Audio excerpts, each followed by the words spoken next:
Welcome back, commissioners. Back to you, Chair Harrington. Okay, we're back from our brief break. So, staff, back to you. We went through our questions on section 1. Thank you for those questions. We're going to go through next set of sections in a high level way, just to give you a sense of where the various conversations have gone. And this is gleaning from the various stakeholder committee meetings. And then of course, Metro has also hosted a couple of ad hoc and optional conversations. So we've gleaned information from that, and it's also gleaned from conversations we've had at the staff level. The first section is the proposed expanded uses. Right now, all Metro has put forth is expanding for more affordable housing construction and land acquisition. There are other voices on the table that have asked for other kinds of housing production, but right now Metro is focused in that arena. We believe as staff that there is a part of the solution to ending homelessness is housing. And we want to make sure it aligns with all the other tools it takes to truly end homelessness. And that requires services and rent assistance. So we want to make sure if there was any component around bonding or allowing for capital uses, we could see some value if it also included the capital uses we've used for, say, shelter or transitional housing. So a full array of capital uses. Next section is around the tax rates. In particular, the business community have brought to the table a request to relook at the tax rate. There's two in here. There's the personal tax rate and the business tax rate. It's really hard to comment because we have not seen any proposals of what potential tax rates that constituency would be proposing, nor Metro. But the key component is obviously what we keep saying is the math doesn't quite keep working when if you reduce the tax rate and you increase the expanded uses, both equates to the potential for less for our services dollars. Can I ask a quick question on that? Mm-hmm. Have they talked about reducing the tax rate and expanding the base? They have not. What they have talked about is they've gotten more support with their informal polling, I shouldn't say polling, survey with each of the stakeholder group, more for an indexing approach. So right now it's at 125 for an individual filer and 200,000 for household filing, so that would be then pegged to say like a inflationary factor CPI over time. Metro's had conversations of if you could adjust potentially both to get to a neutral place, but that is all we've heard. What's that? When you say expand the base, what is the primary variable that for you defines expanding the base? Dropping it down so that more people pay. This is truly a regional. This is truly a regional problem. It shouldn't be put on the backs of the upper incomers. We all need to share. We don't have to drop it all the way down, but we certainly, I think they should be looking at, if it's 200, we drop it to 150 and 100, and we just play with numbers and see what your target is out there. And then if you want to index the, if you want to reduce the tax rate or leave it alone. But I mean, those are things that you should be in. And I guess, do they have a number that they're shooting for? Because we have not seen a number or percentage. Okay. All of the numbers that they proposed are in these tables. So quick question to follow this idea. I don't know what the thresholds are for the preschool for all or the clean energy fund.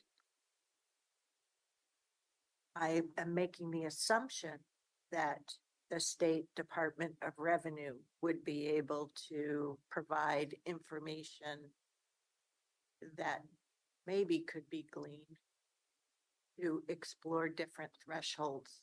But like I said, that's an assumption on my part. Similar assumptions were made when the measure was constructed and proposed back in late 2019, very early 2020.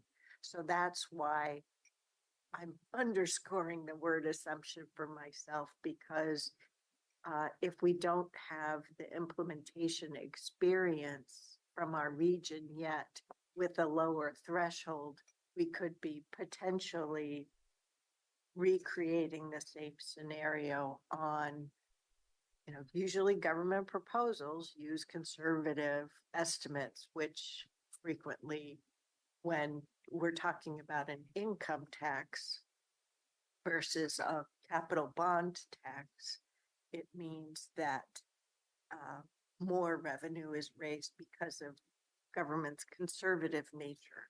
So I know I just said a lot there, but I really appreciate your articulating the threshold, dropping the threshold as the variable. Thank you. Sure. Yeah, the point of all this is try to glean at what the various impacts to the county could be based on these different possibilities, but really also elevating any issues for the chair in the final meeting. The fourth section, we do talk about revenue distribution, and really this is meant to be, what is that, what was that formula or assumption set out when they established that Washington County would get 33%? It's based on initial projections and estimates of where the revenue was being generated, so that it would be the same proportionally come back to those same. So that's where the 45% went to Multnomah County, 33% Washington, and the rest to Clackamas. Our other voices have mentioned that is not commensurate with the proportionality of where the homeless population is currently sort of residing or seeking services. If you look at the homeless counts and the point in time counts. So what that would mean is a redistribution of more resources to Multnomah County if you do it based on the homeless population per capita. And this particular item, then,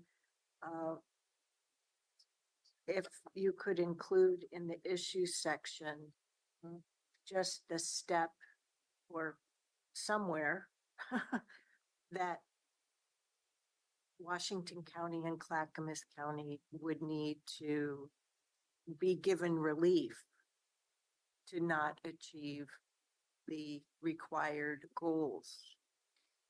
So if there is a redistribution, we would need to have a commensurate reduction of the grades. Yes. Yes. Yeah. Absolutely. Thank you. Next, what?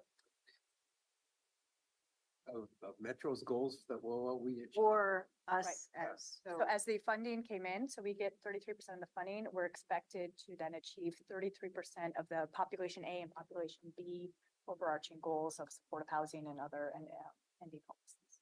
Well, I just don't want us to lose sight of why we're here in the first place, is to help those people. So we asked for a reduction of goals, then who are we going to cut out? I think that it would probably be a shifting of, so if Multnomah County is receiving more money, they take on additional, the 5,000 is the ultimate goal. If we receive 33%, we are expected to take care of 33% of that 5,000 people. If they lower our percentage of that 5,000 comes down, and it also transfers over to Multnomah County along with the funding. The funding follows the percentage of people is the percentage of money. and I keep coming back to the sound work that our staff and the other county staffs have done, that in order to reach the goals, all three counties need the existing funds and then some. But we know that if the Washington County distribution changes, we won't be able to achieve the goals that we've already committed to achieve over the 10 years. That's a very big risk.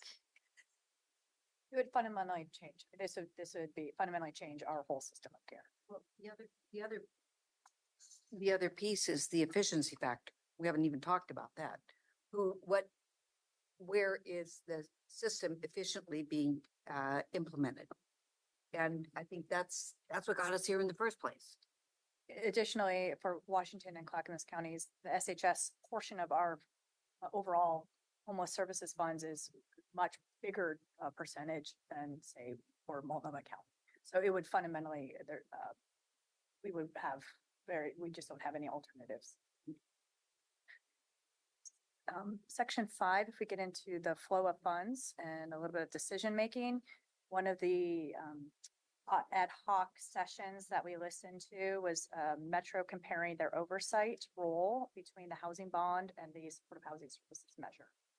This feeds into, there's sort of a few things that flow cascade from that change. First, the oversight role in the Metro bond is what they ended up doing is they distributed their funds to 7 implementing jurisdictions. So we are one of 7 as Washington County, but Hillsboro and the city of Beaverton are also implementing jurisdictions. And each county has a slightly different relationship with their housing authority arm, as well as their part of the city that has traditionally implemented what we call capital resources for affordable housing. The other is City of Gresham. And City of Gresham as well as, exactly. So there's a city-county dynamics with each county and how the flows have fun and how we've had to partner because as you build sticks and bricks, we've partnered with those cities to bring in the services and rent assistance. But because we're anticipating there's not as much of the housing bond if you're diverting SHS funding, you do create some inefficiencies if you're dividing that smaller pot by 7 than say 3. So there's a lot of sort of components that come from having different implementing components. The other implementing body that I need to mention is actually Metro themselves. They funded their own site acquisition program with the housing bond dollars, and that was for land acquisition resources. But there's no reason why the housing authorities couldn't serve, or even the cities themselves could serve in that role. So it was just that's just something to elevate. And then the other thing that also is tied to this was they funded projects because it's a fundamentally different way of funding something. You are putting together a project that takes 5 years or so. It takes, we would go through a approval process with Metro and with our boards, and then they would be ready to fund a project right upon financial close. Well, that's very different than an ongoing set of operating dollars and contracts that we are. Oh, I think the analogy is they approved the funding. They did not approve what the buildings looked like. They did not approve the contractors that were hired to do the work. They approved the funding, which was documented by here is what the funding will build. Okay. The kind of authority that they seem to want to describe is much lower down than the financial approval that they've been demonstrating with SHS. They seem to want to go deeper. By name, they were signaling, access. yes, they were signaling wanting to have additional oversight on that call with supportive housing, and they used the Metro bond as the analogy. But that is like I said, it's a totally different use of those funds. It's funding, say, 13 projects in Washington County as opposed to hundreds and thousands of invoices that come out of every single of those counties and fund dozens and dozens of community-based organizations on a monthly basis. So we want to ensure, if any change, some continue, what would be a shift in and how we do our contracting and a huge liability to the county is if they did not distribute directly to the counties from as a pass-through entity. Any questions on that? The administrative cap rates, a lot of talk around, were both measures, the SHS and the housing bond, calibrated appropriately to fund the level of capacity needed to administer both programs. Right now, our analysis as the implementers of both is SHS is providing adequate admin resources for us as a county. But the housing bond was insufficient for us to administer the housing bond. It was inefficient. It was insufficient for both Metro and the other implementing jurisdictions. So they had to bring in additional resources from those entities to essentially ensure the implementation of the Metro housing bond. I have a question on the second row on the section 6 table.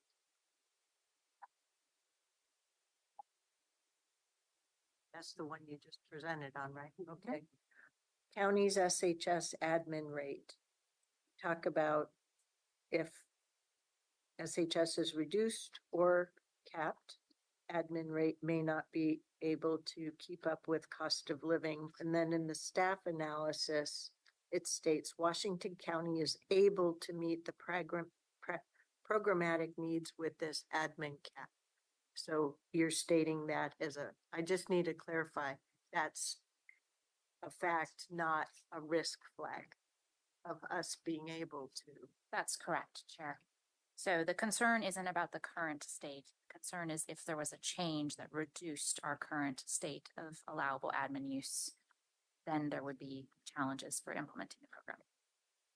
I'm not I just wanted to make sure the staff analysis captured that. So I think that this is vague and this is referring to the current status. When we say with this admin cap, we meant the current status. We can be clearer in that. Yeah, that's all. One thing I just wanted to quickly note is Metro in their admin rate for implementing SHS they have also been part of the carryover amount and has also led them to, I believe they have a team of around 40 FTE, Jess. So that is one of, for consideration, is what happens to that carryover. Does that include the Metro admin portion? And how do those 40 positions, that was the question I was going to be raising here. What are our positions in relationship to admin? What are Clackamas? What are Multnomah? I'm just trying to get a barometer here. Currently, the Homeless Services Division is about a staff of 40, 45 FTE here in Washington County. Our administrative cap is restricted or is used for the costs to implement the program that are not direct to the program costs. So, and I guess I'm confused because I see the work that we are doing in relationship to things coming out of the ground, programs being established, work being done. I don't know what the 40 positions at Metro do. We're also trying to glean that exact question from the various staff that they've had a recent uptick of the various staffing in just the past year. I believe they may be adding a few more this year. And just want to say it's a very different role. So they're playing a regional coordination and data role. They're also wanting to make sure that they're enforcing their IGA with us. We are providing contracts generally to dozens and dozens of community-based organizations and processing, monthly invoices and executing those contracts, doing the budgeting and doing that local work as they're doing the regional planning work. And there's no crossover between those, there's no bleeding across SHS admin for Metro and affordable housing admin for Metro. I can't speak to how Metro has We'll find done out. that. we'll find out. We have very clear designations for our staff. I And would say the ours ones is boots that, on the ground and theirs is overseeing, making sure you're doing what you're supposed to be doing. So one actually produces results and the other is police. to Monitoring. make sure that she does. And the governance structures and the various oversight committees that are staffing. Sorry, Chair, go ahead. no, our counties have also done a lot of creation of programs and materials that have benefited the three counties' regional efforts. For example, Washington County created an RFP process or an RFQ process, right? That has now been repeatable. Training from the get-go, the Washington County team was implementing training for CBOs, the community-based organizations. And that's one of the areas that the Tri-County Planning Body identified. Hey, Metro, you should be regionalizing this because we have community-based organizations that are delivering across all three counties. So the Tri-County staff has worked together to get the biggest bang for the buck across the three counties because Metro wasn't ready or necessarily able. We had a similar problem with communications, right? It was very frustrating to be a member of the SHS Oversight Committee and have committee members just wailing on us about communications. And we were seeing it in the Washington County media coverage. Our team was delivering that material and it was printed here. It just didn't get printed in the Oregonian or the Willamette Week or the Portland Tribune. And so SHS Oversight Committee members made the assumption that our teams weren't doing communication and Metro had not staffed up to handle regional communication. So I'll step back for a second because it's just a little bit of a topic dive versus keeping things moving forward. That's just an example of the level of activity that Metro says they want to have done now with these board staff. Thank you, Chair. And that will actually help me move quickly through the next three sections, which relate to a lot that has already been discussed. So I will be brief. The next section on other funding restrictions separate from admin rates.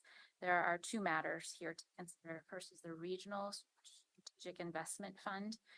The counties, this was in the measure, are required to set aside 5% of our program funds to be used to be invested in coordination for goals set by the Tri-County Planning Body. There's been significant challenge in utilizing these funds, which has been fine because there's been a lot of program build out for the first 2 years and carryover funds have collected. However, looking at where we're at here in year 3 in the Tri-County Planning Body, there's some questions about the ability, the usefulness of this set aside. The funds are not meant to be for programmatic investments like serving people. They are meant to be around planning and more like infrastructure strategies that support regionalism. And there's some question about the ability to actually mobilize those dollars for those purposes. So we have a significant pot of carried over regional funds that the 3 counties are holding and waiting for further direction from the Tri-County Planning Body to put those into action. So that's some consideration there. Around the reserves, there are 2 kinds of reserves not considered in the measure, but considered and described in detail in our IGA with Metro. And unfortunately, through some of the communications work around financial reporting and such, these have not been clearly delineated. And so they've just been counted in the quote carryover balance. But as you can imagine, those funds should never be spent down. They are there for a very specific necessary purpose. And so here, the note is really just to say there's some opportunity and need for clarifying and creating some stability around those stability reserves so that they don't become reduced or restricted because they're necessary because of the nature of the measure. The stabilization, the 8 million is the regional strategic investment fund, the first item. That's 8 million is approximately how much Washington County is holding, waiting for that direction. And these funds we think could actually perhaps do more good in programmatic use. This differently, the stabilization and program reserves are two different kinds of reserve funds. In our IGA, we're required to hold no less than 10%, but recommended to hold 15%, which we are doing, and allowed to hold up to 5%, which we are also doing. However, this amount of the funds have been considered in the conversations around what to do with the carryover fund, and we want to be very clear that those funds are not meant to be spent down as part of the carryover fund. They're meant to be reserved on purpose. And so that's the note here, is just simply the importance of protecting those resources. Moving on to Metro's oversight role, there's some variables generally in discussion about Metro's potential expansion of their oversight role. We made a note here about the importance of local control over programming, the board's direction, our local advisory bodies work around what our shelter system needs, our outreach system needs, et cetera, and the importance of this locally driven component of the homeless services investments. And on the last row on data sharing, I just want to flag with regard to the issues that I'd like to see documented. We have to be careful of privacy concerns.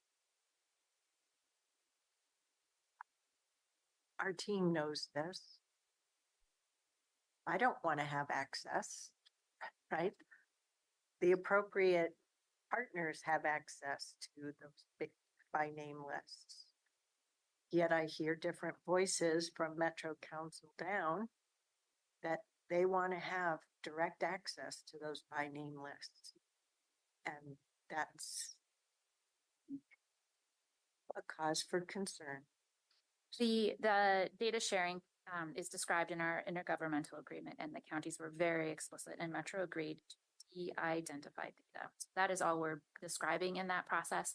But there has been some consternation about what is data sharing and how it's going to work, and it's just taken some time. But we are on a positive path forward currently, and it is our hope that this element would not be entertained in any ballot measure because it's a very technical, challenging, complex process to create a data sharing agreement, which we are pleased to be working through right now with our Metro partners. I just want to say, I don't doubt anything that you're saying here, Jess. But in public forums, individual council members continue to push for that, even in recent time. So I have to assume that it will continue to come up, and that's what they mean by it. So this is where I think we've done a really good job of being on the journey with our staff. Our staff's been very forthcoming and talking to us about concerns in various forums, together as a body as well as individually. But you've helped us act with one voice and to have your back and front in this. And I don't know that the Metro staff and Metro Council are the same. I can just share also a bit of information. I really appreciate this last week. Aaron, Jess, and Molly attended the monthly city and special district manager meeting. And this was such an important conversation that the managers wanted to carve out our whole 90 minutes together just on this conversation. The managers have expressed significant concern on diverting SHS funding while seeing the need for affordable housing. The why behind it is our city partners are extremely reliant on this funding for cities as well. So I just want to share that bit of information. Thank you. Sorry, one other note. The concern came about because Metro had convened a meeting with city managers across the Tri-County region. One of the comments out of that conversation was there is not good relationship between counties and cities. That is not the case here in Washington County. Immediately after that meeting, I had several city managers reach out wanting to have a conversation as soon as possible because they were concerned about that tone, because that's not the experience here in Washington County. So I just appreciate those managers and that quick connection. Were county, at that meeting that Metro convened with city managers, were county staff invited as well? No. Thank you. Okay, we have two quick sections and then further discussion from you all. There's been some discussion about governance structure. There are two bodies described very clearly in the measure from SHS. One is the Oversight Committee, which we're familiar with and have experience with the Affordable Housing Bond Program too. The second, though, is a Tri-County planning body. And the nature of that body is to convene strategies to advance regionalism for the improvement of program implementation across all three counties. And that body has been working, I believe, for the last year and a half, and has struggled to gain traction and clarity around role and find impact and kind of. So there's some challenges in that space. And then recently, there was a recommendation that came from that body to the Oversight Committee where there was further role confusion and challenge. So I think both of these items are just to make note that there's some opportunity for role clarity and refinement of the purpose and value of these advisory or governance bodies that are entertained in the current measure, if there is a future measure to be proposed. And then with that, I'll turn it back to Molly. Overall simplification. And then last but not least, each of those scenarios included some variation of extending the sunset or terminating the sunset. Obviously, this is a trade-off, and these are things that we would seek some kind of commensurate assurance with any kind of extension or termination. There's not everyone is going to be on the same page around those two components. For the county, obviously, we see the populations who are folks who are chronically homeless with disabling conditions, even if they receive Social Security benefits to its fullest extent, still cannot afford a studio apartment in this community. So there's still incredible need for a subset of our population to have some kind of supports, whether some combination of rent assistance and supportive services that we see because of other systems not being able to be fully funded. And our staff brought forward to us through the April 17th presentation for our subsequent April 23rd work session that the costs for delivering to the program are higher than expected as well. So they're chasing after that too. So this may not fall into this governance structure here, but it's a question that's just on my mind. When I think of Metro and I think of how Metro is structured, you have MPAC, and MPAC makes recommendations around land use issues to the council. You have JPAC, which makes recommendations that the council has to abide by on transportation. You have RWAC, which is around the recycling piece. And you have the Parks and Natural Area Oversight Committee and the New Bond Oversight Committee and the Affordable Housing Bond Oversight Committee. So that was really my question. So there is a group that's looking over Metro in relationship to the Affordable Housing Bond. I'm trying to figure out what the governance structure is that Metro has to answer to in relationship to putting things like this forward. No, Metro doesn't answer Well, to oversight committees. The oversight committee does work on behalf of the voters to evaluate, and then they report the oversight annual reports to the Metro Council. And maybe that's why I was comparing MPAC, JPAC, and RWAC and asking if there was a commensurate type of organization for Metro in relationship to the activities that they engage in around housing and supportive housing services. Yeah, I don't believe in the nature that MPAC is serving, that there is a similar body for the purposes of Metro's forward-looking work on housing. The Tri-County Planning Body, I would not describe as holding that purpose. It's a combination of all 4 jurisdictions working really with a focus on just the SHS program implementation. Along with other community members. I'm just pointing this out. And I think these are worthy of, if we're going to talk about some changes, I think what we're elevating is that there's sort of three general approaches. One, that some of these recommendations would be absolutely detrimental to the systems we built here.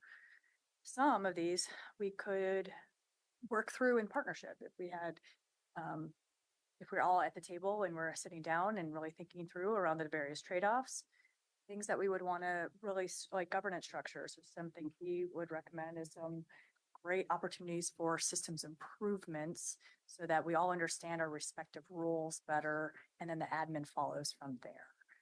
And I just want to make a comment that all of these, as we started trying to take a step back, there's sort of 4 general themes, at least that popped out to us as staff. Just want to elevate it to you and obviously get your input on are there things we're missing here. But the first is really seems core to what we're doing is how do we keep the focus on the original SHS goals? And we know that ending chronic homelessness and no net increase of the inflow of homelessness. And as we know, housing is a major component of ending homelessness, but it takes more than just building a unit to mitigate the full set of folks who are experiencing homelessness. And we will align our services and we align our rent assistance to keep people in their homes. The second theme is local expertise and local programming. This has been crucial to our success and having really strong partnerships like County Miss Angie had mentioned around that kind of local decision making of what is best for our community. The other piece to that is keeping the county's role, because we've been implementing both. I call it streamline accountability. When you have many more implementing partners, you get what I call diffuse accountability, and other jurisdictions may have different views of what those goals need to be achieved, and it takes that much more coordination. 3, flexibility over time. We are only 2.5 years in to a brand new program and a brand new system of care, and we haven't fully built it out yet. We need to track our outcomes. We need to track the changes in our community over time. We need to see where people are getting stuck in the system, and we need to be able to pivot as those needs evolve and change. So we need to be able to redirect as a county where we see where those alignments need to best happen. And 4th, really would see detrimental change in the way we operate and administer the funds if there is a change in the flow of funds. So if there is we have worked really hard the last couple of years to help increase capacity for community-based organizations, for our own department to be able to churn and process and execute contracts and get invoices and get funds paid. It's been bumpy along the way. Anything that would disrupt the systems we've built would force a lot of those CBOs to either have to upfront put money of their own funds or put more pressure on our general funds to pay for the amount of services that we don't think would be efficiently done here in the county. So I just wanted to elevate those sort of 4 key pieces as we work through this next few weeks of some crucial conversations, and obviously get your take on, are there other themes, other components in this that we need to we need to be aware of that, and of course, as the chair goes into the finals, Friday. So opening up the floor to commissioners. Could you just summarize those in an email to us? Yes. That was really good. Obviously, I wasn't taking notes. So if you could, because I thought it was a great oversight. First things first, that's what come to mind when you said the first one is, well, how did we get here? What's our purpose originally? It's first things first. And then the other items that you listed there, I thought that was really good. So yeah, if you could put those in an email to us, that would be great. And one other thing, are we showing this slide presentation to anybody else? Because Yes, actually, next Monday. What slide presentation? the one that's on in the packet, Oh, the Oh. table, Yeah. Table. document, sorry. It's- section 11 is reading section 10. So Oh, thank you for the edits. It was, it was a I had to collective flip edit. back and say, did I miss something here? No, Sir, appreciate that. Yes. I got it. Yes. Right. We worked very hard for about 2 days, seriously, pulling together, a slate of all, the culmination of various, reforms that we're hearing out there, and we wanted to make you aware of the. I thought the slide deck that we were doing in the joint meeting that the city managers, so the city managers asked that we have a joint meeting with the mayors, and that was related to the April 17th material and not this new table that staff just developed for the benefit of briefing us and scoping out variables where we might be able to have some traction in true four-party partnership meetings. Thank you. Got it. Any other questions or comments? I am still flummoxed by the motivation. And that's it. Piece I'd just like to, and I'm not asking you, I'm not, Chair, I'm not assuming that anybody has the opportunity to really tease apart what the motivation is. We've speculated about the different components, but when you're faced with this type of situation, and you're basically going through a negotiation process to say we could live only with scenario 0, or what it's very helpful to understand what problems are we really trying to solve here. And that has never come through clearly. What problem is it that we're trying to solve? Having an overrun of funds for this service and effectively using that overrun is not a problem. In effect, not using those funds in an efficient manner in other areas might be a problem, but that's a problem for that area. So I don't know that we have ever heard from Metro a problem statement here. They don't have any affordable housing money. That's the problem that they defined. And That's a problem. Okay, but they defined a problem and then went seeking a solution. And the solution that they chose was to impact the supportive housing services program. which creates its own set of problems? You're 100% on the right page. You've assessed the situation clearly. Yes. So I guess in this whole conversation, the thing that hasn't been addressed is the fact that Portland has exponentially more homeless than either of the two counties. But yet nowhere in here does it say, how is Portland going to be able to do that without taking money from Peter and paying Paul? So we're all going to chip in to help with Portland's homelessness. In addition, I would just like to note that Mayor Wheeler and the new Multnomah County Chair have done extensive work and have adopted a strategic action plan to address homelessness. It's a very specific action plan. It was announced 2, 3 months ago. Now that it's May, it's probably 3 months ago now. And Dan Field also came in to the Joint Office of Homelessness as well. So that, for lack of a better phrase, that ship has been righted. And it's just a matter of time to see the on-the-street effect, which goes to the point of the time flexibility of it's only been 2 years. Give this progress the opportunity to deliver the results. So I didn't mean to cut you off. No, Lauren. that, I completely agree with that. And the other part is, taking the reserves.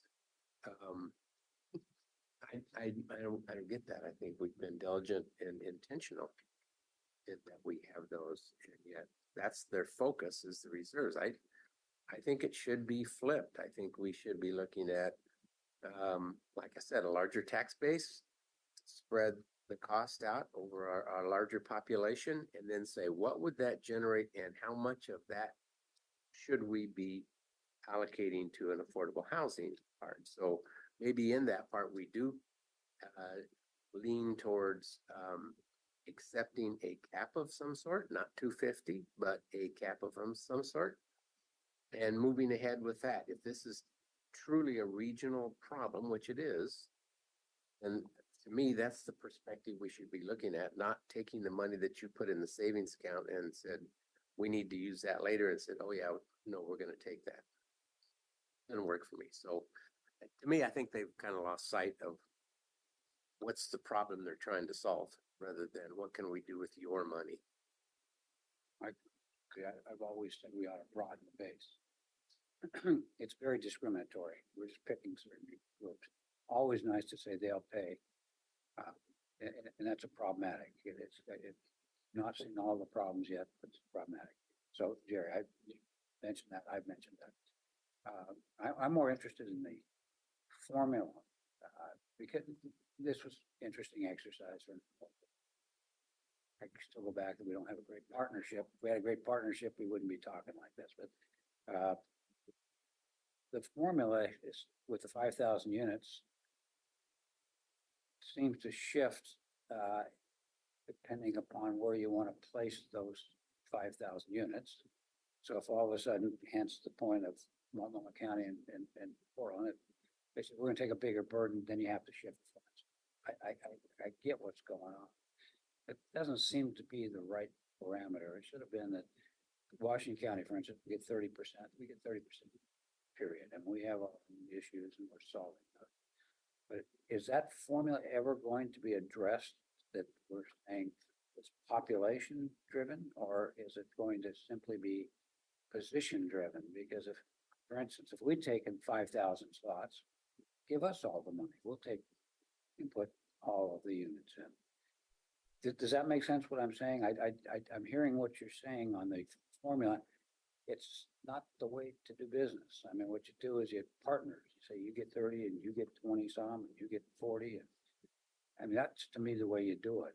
Is that this whole thing is about money. If there wasn't any extra money, if this was only coming at 2.25, we'd be all scratching our heads saying, okay, now what do we do? But I think, Jerry, you I'll said. say again, though, with current costs, there is no extra money. No, I agree. I'm not saying there was, Okay, but if there thank you. was, let's play the other side of the coin. Got it. If there was. Yep. If there was, we wouldn't be having this conversation. No. Now there's a bunch of money and people are saying, and now what are we gonna do with that? So I still don't understand how we write that formula in a partnership way. Mm.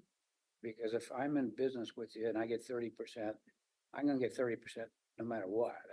I'm not gonna be shifting because you say you did more or less or whatever. I don't like that 5,000 units and how we place it. So.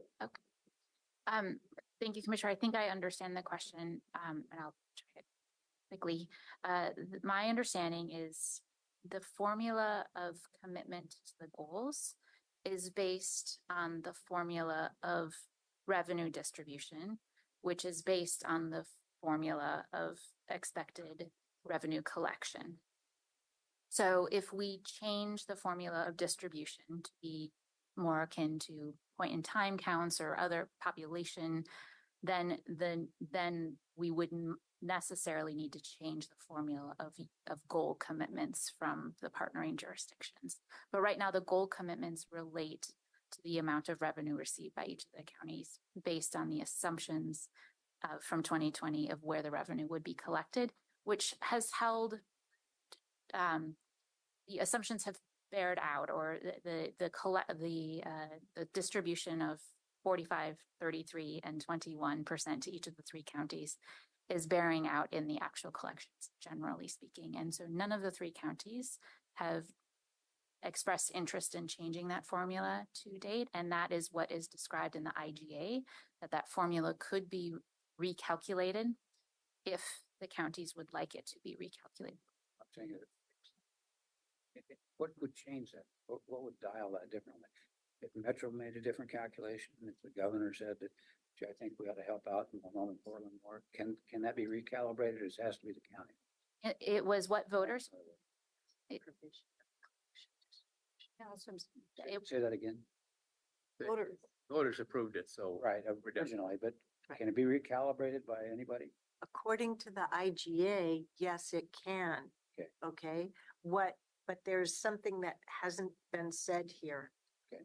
Part of the thinking was, remember, our system was very tiny before. Right. So there were instances of homeless people being directed or finding their way to Multnomah County because that's where there were some infant services, right? And we, thanks to SHS funding, tried to take responsibility to say, we're not going to do that anymore. We're going to build a system of care here. Clackamas County is going to build a system of care there. Multnomah County is going to build a system of care there. The stress of COVID and other mental health drug crises has exasperated the problem that Multnomah County is facing, at the same time that we've been very efficient in building up the system that we've needed, where they've been at crisis the whole time and trying to build a better system at the same time. So sorry, I got a little long-winded there. So could there be conversations about changing the distribution? Absolutely. Would we be willing to have those conversations? Absolutely, as long as we can agree on the fundamental facts. And we haven't had a partner, that fourth partner, to agree on the fundamental facts. That's said it pretty well. So it's without some of our consent, aren't going to redial. I was afraid somebody was playing with the dials beyond us. That's why this is one of the variables that is included here, is that if the measure is re-referred by Metro, the dials could be turned, and that's something for us to be aware about. We all are every single day. That you brought up. Yeah. Real early in this conversation, you were contrasting the difference between create and develop. And I wondered if that was intentional or unintentional. You mean the same thing when you say create housing or Housing develop units. housing In the units? three scenarios. Oh. What I had heard Aaron Doyle say is there wasn't an intention of differentiation there. And the reason I raised it was because of that the low-income housing tax credit activity bond. You know, we've maxed out the state resources that we've leveraged incredibly well for the 2018 Affordable Housing Bond Program, and things are subscribed out and across the state more competitive. So that's why I wanted to make sure that we documented, and what they said is they would list the issue clearly. Okay, yeah, I just wanted to make sure I understood Yeah, the you did. difference in terminology. Yeah, and we could make sure we were taking really these were their scenarios, but I will say we should clarify when they say create or develop, they really mean just creating affordable housing through either acquiring existing apartments and converting that to affordable housing or actually new construction. Okay. Another area thank you. where the counties have experience in terms of what risks Mhm. have occur when you buy existing buildings. Yeah, and using that as a buy versus build, then I can understand the create versus develop. Yep, that's Okay. the distinction, those two words. All right, thank you.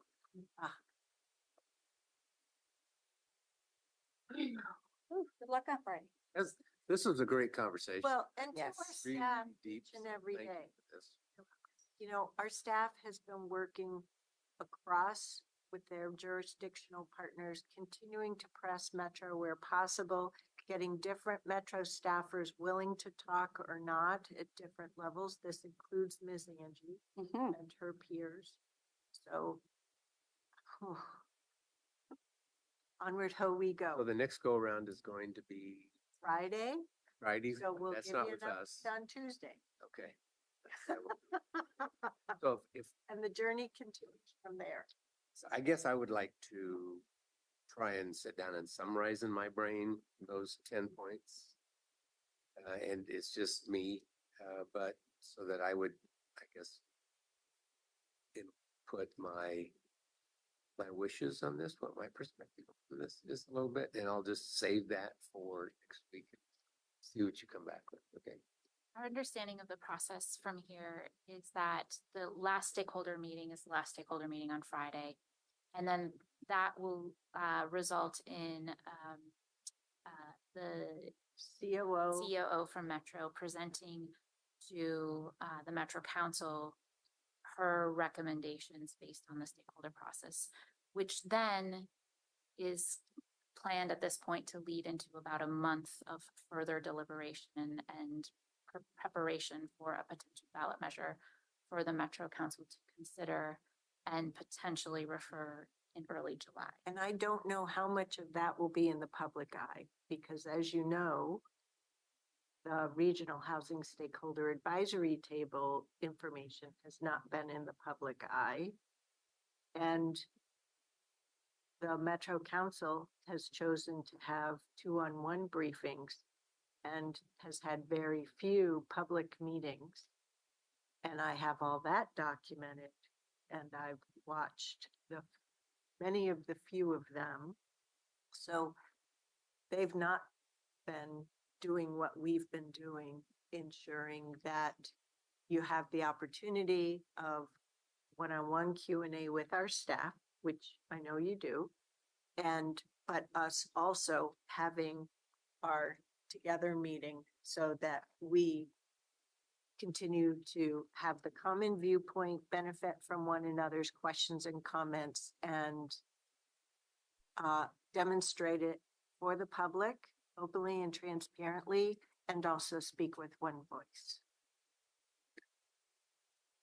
We're saying that it happens. Metro refers to the voters, and they have 3 counties who oppose. Just to Multiple cities. Jess is right. There's a big probably we're understanding the COO will have some kind of memo of a recommendation, and I believe they're going to be scheduling a work session with the Metro Council thereafter.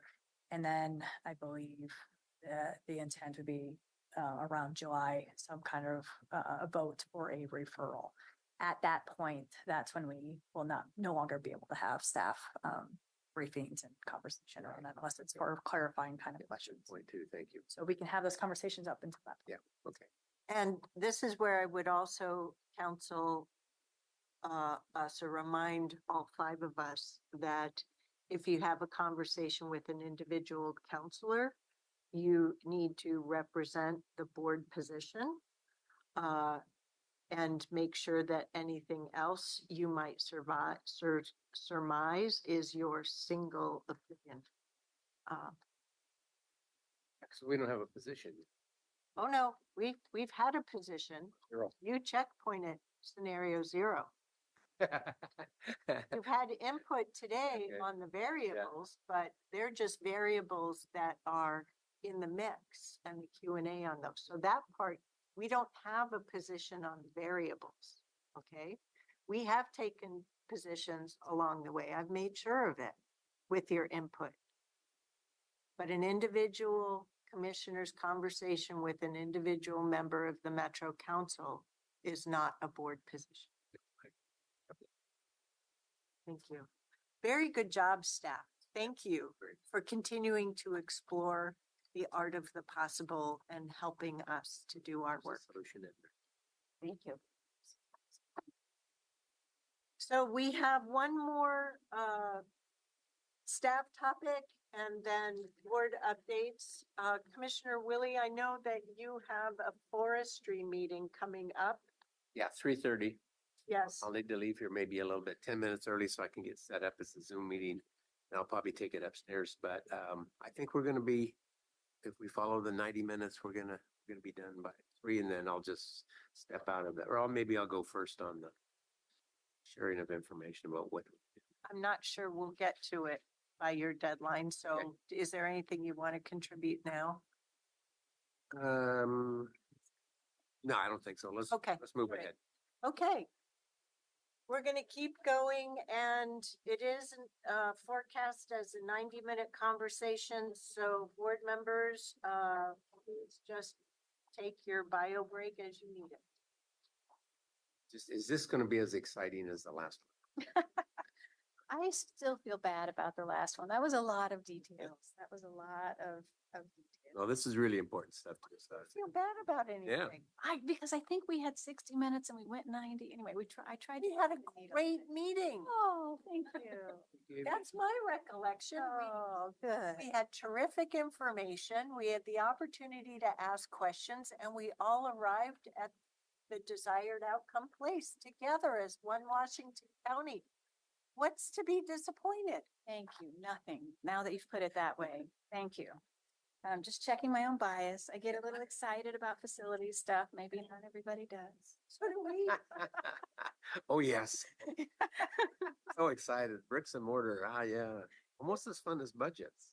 Yes. Yes, exactly. Anya, could you introduce our new assistant county administrator before we get started? Yes, I'll take, I was gonna do this during my leadership. Well, So let's at just the take the table, opportunity.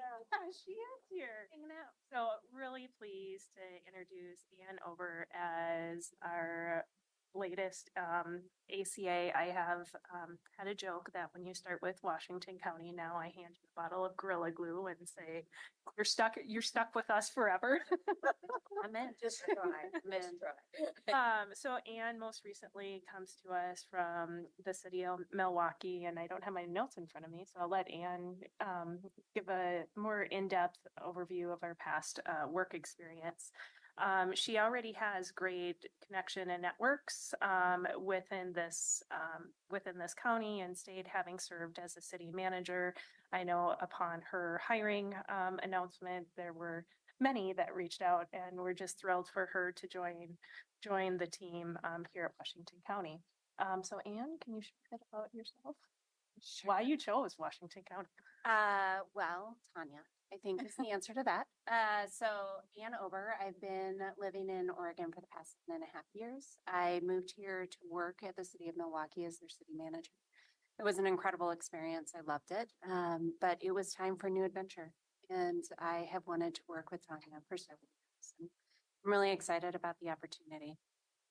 Prior to this, I was working in Utah. So I actually worked for Salt Lake County for 6.5 years. I worked for Salt Lake City in their public works department for several years. And then I worked for Park City for a couple of years. And yes, I went to the Sundance Film Festival for anybody who's wondering. But no, I can't get you tickets.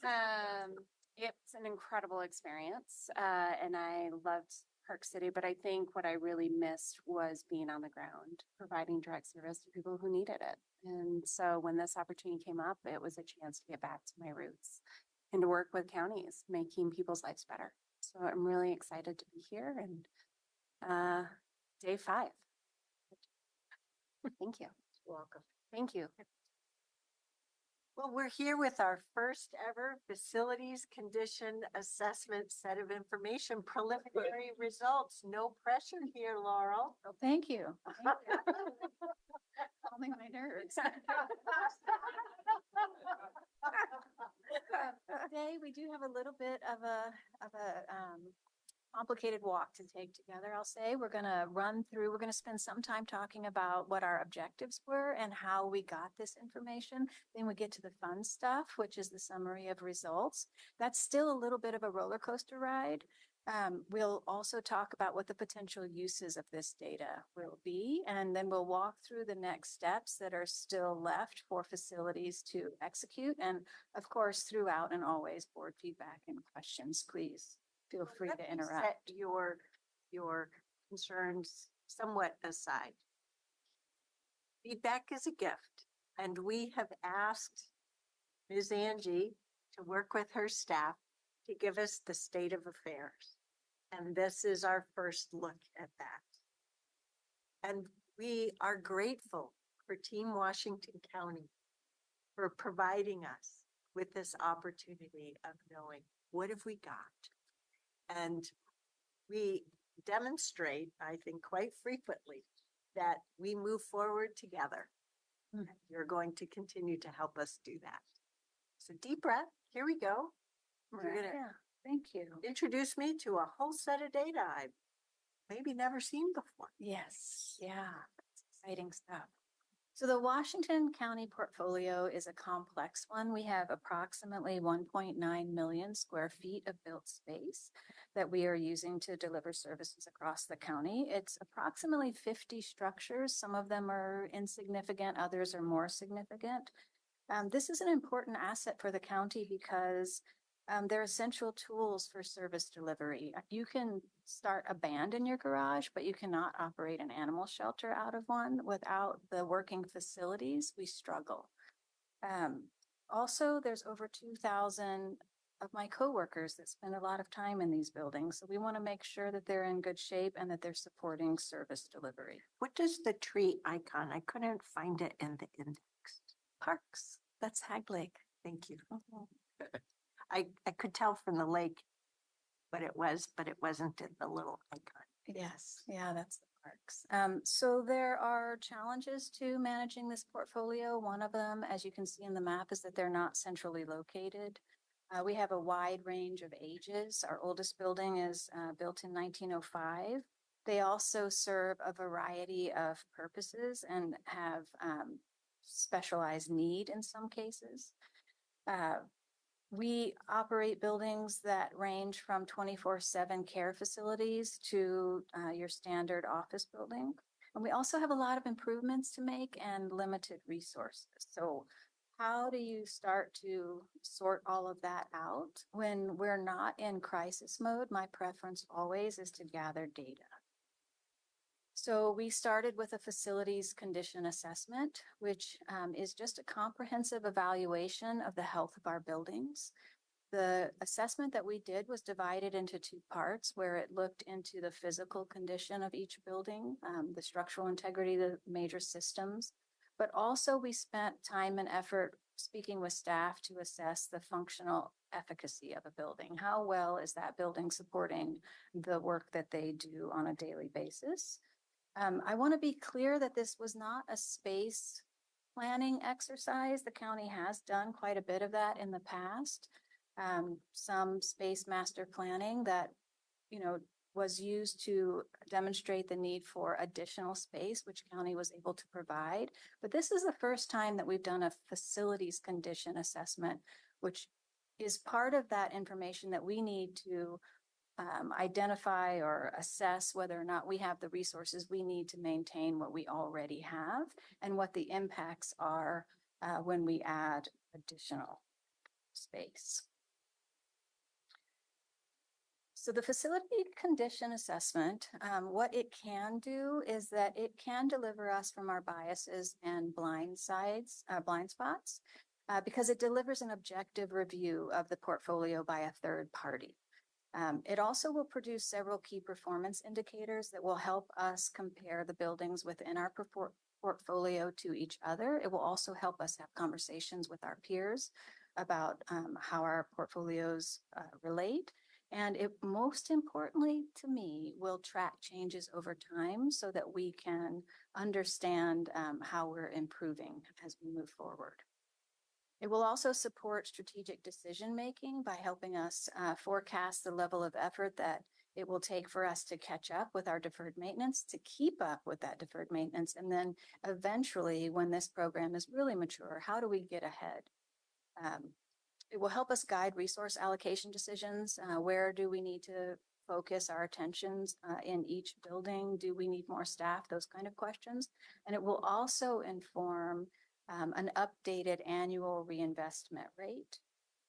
But most importantly, and kind of generally, it just focuses attention and it drives curiosity. I really appreciate questions all the time, and I like tools that generate better questions. So what it cannot do is it cannot completely protect us against the unknown. The inspections that we did are surface level inspections. They were not destructive. We did not go behind the walls. We also know that mechanical failures are unpredictable. And we've lived in the past 5 years through a number of sudden resource pivots and priority changes. When you think about the $30 million shortfall and also the pandemic, the just things happen that we can't control. It also is not going to provide us with accurate market value estimates for replacement of buildings or repair costs. And I just want to be clear about that so that we have same expectations, that these are the first level of estimate that one acquires when you're just investigating the situation and trying to paint out the landscape so that you know what to expect. In order to do a detailed point in time estimate that would be equal to what a contractor would actually charge you, that would be pretty cost prohibitive in terms of time and labor to get that level of detail. And it would, because of the things that we just discussed earlier, the way things change without our awareness. A cargo ship gets stuck in the Suez Canal, for example, you just don't know how long that estimate is going to be any good. So what we do is we start with standardized cost models that are based on unit pricing. So usually linear square feet or linear feet of pipe or square feet of carpeting, things like that. And then when we're ready, we'll do deeper dives as interest demands or resources allow. And we're pretty certain that we're going to actually move forward with any particular project. So this is just another kind of visual estimate of how our confidence in our estimating grows over time as these numbers mature. Where we are today with these numbers, we're in that unit pricing, just beginning the march towards current market value. Generally speaking, those estimates will have a plus or minus 40% confidence level attached to them. Once we take these numbers and include them in our DMCI list, they will grow in confidence and become intermediate estimates that are based on the input that our qualified staff have to provide. That includes comparison to past projects and research into local conditions, but that still lacks the full picture until we get to the final estimating phase where we have detailed design, we've got actual quotes from the contractors, and we're ready to start signing contracts. Would an example of this be with the 4 critical facilities where we had an early estimate of 45 million and it's now moved to the contract level, so it's at a 65 million? That is a wonderful example. And another example would be the journey that Stuart Spafford and Kristen Burke walked us through this morning, where they are detailing more detail, better costs. Yeah. I mean, more higher costs, but more accurate costs. Yeah. Correct. Thank you. Mm-hmm. Can I ask a question? Yes. So I'm confused, I guess, a little bit by your focus on a current market value versus a condition assessment. So one sounds like we're trying to figure out what it costs to build something, and the other one is what's the condition of our buildings right now. Correct. And that it will become clear a little later. The reason that we're talking about cost to build something and the cost to repair things is because eventually in this slide deck, we get to the facility condition index, which is what we've all been waiting for. That number is calculated based on those 2 costs. So it will get clear as we walk forward.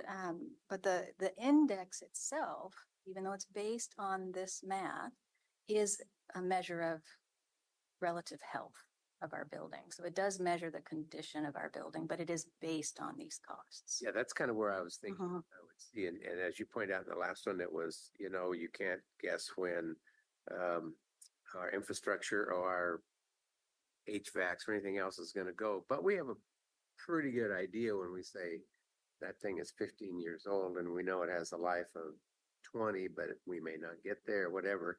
That's where I kind of thought we were going with our building overall assessment, but I get the market value part. Yes. I'll shut up and let you finish. No, not at all. Thank you. So what we wanted to do basically was turn the lights on, just like you're saying, like what is going on with our portfolio. So we had a few objectives we wanted to achieve, which was the complete detailed physical inspection of significant buildings. We wanted to produce standardized, But it's not all buildings? a bit defined building. Like, so we do have some. I need you to define No, building. that was not a question for you. I apologize. I'm sorry. No, it is not all of our buildings because some buildings are far too simple to bother with this kind of an assessment. They might just be a simple pole barn or a pavilion. Yes. A shed in a exactly. park. Shed in a park or a pavilion at the park. And so those were excluded from this study. And we'll talk a little bit about how those decisions were made. Cap value we're using to deal with this?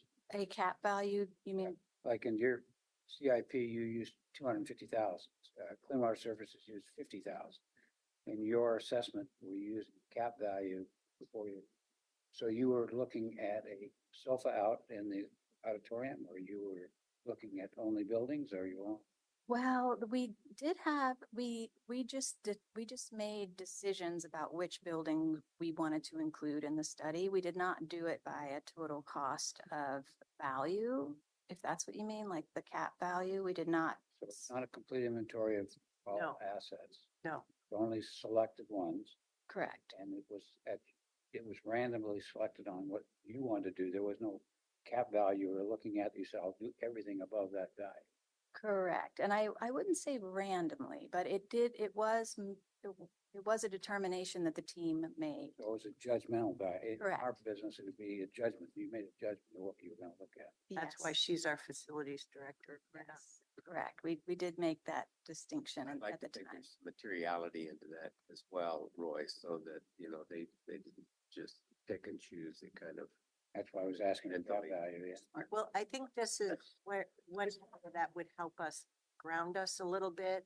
At one point in the last couple of years, we got a summary of, we have this many buildings, this many parking lots, this many something or others that I don't remember. Mhm. So it would be helpful to know out of that, if I call that an asset pool, what level of those you got to.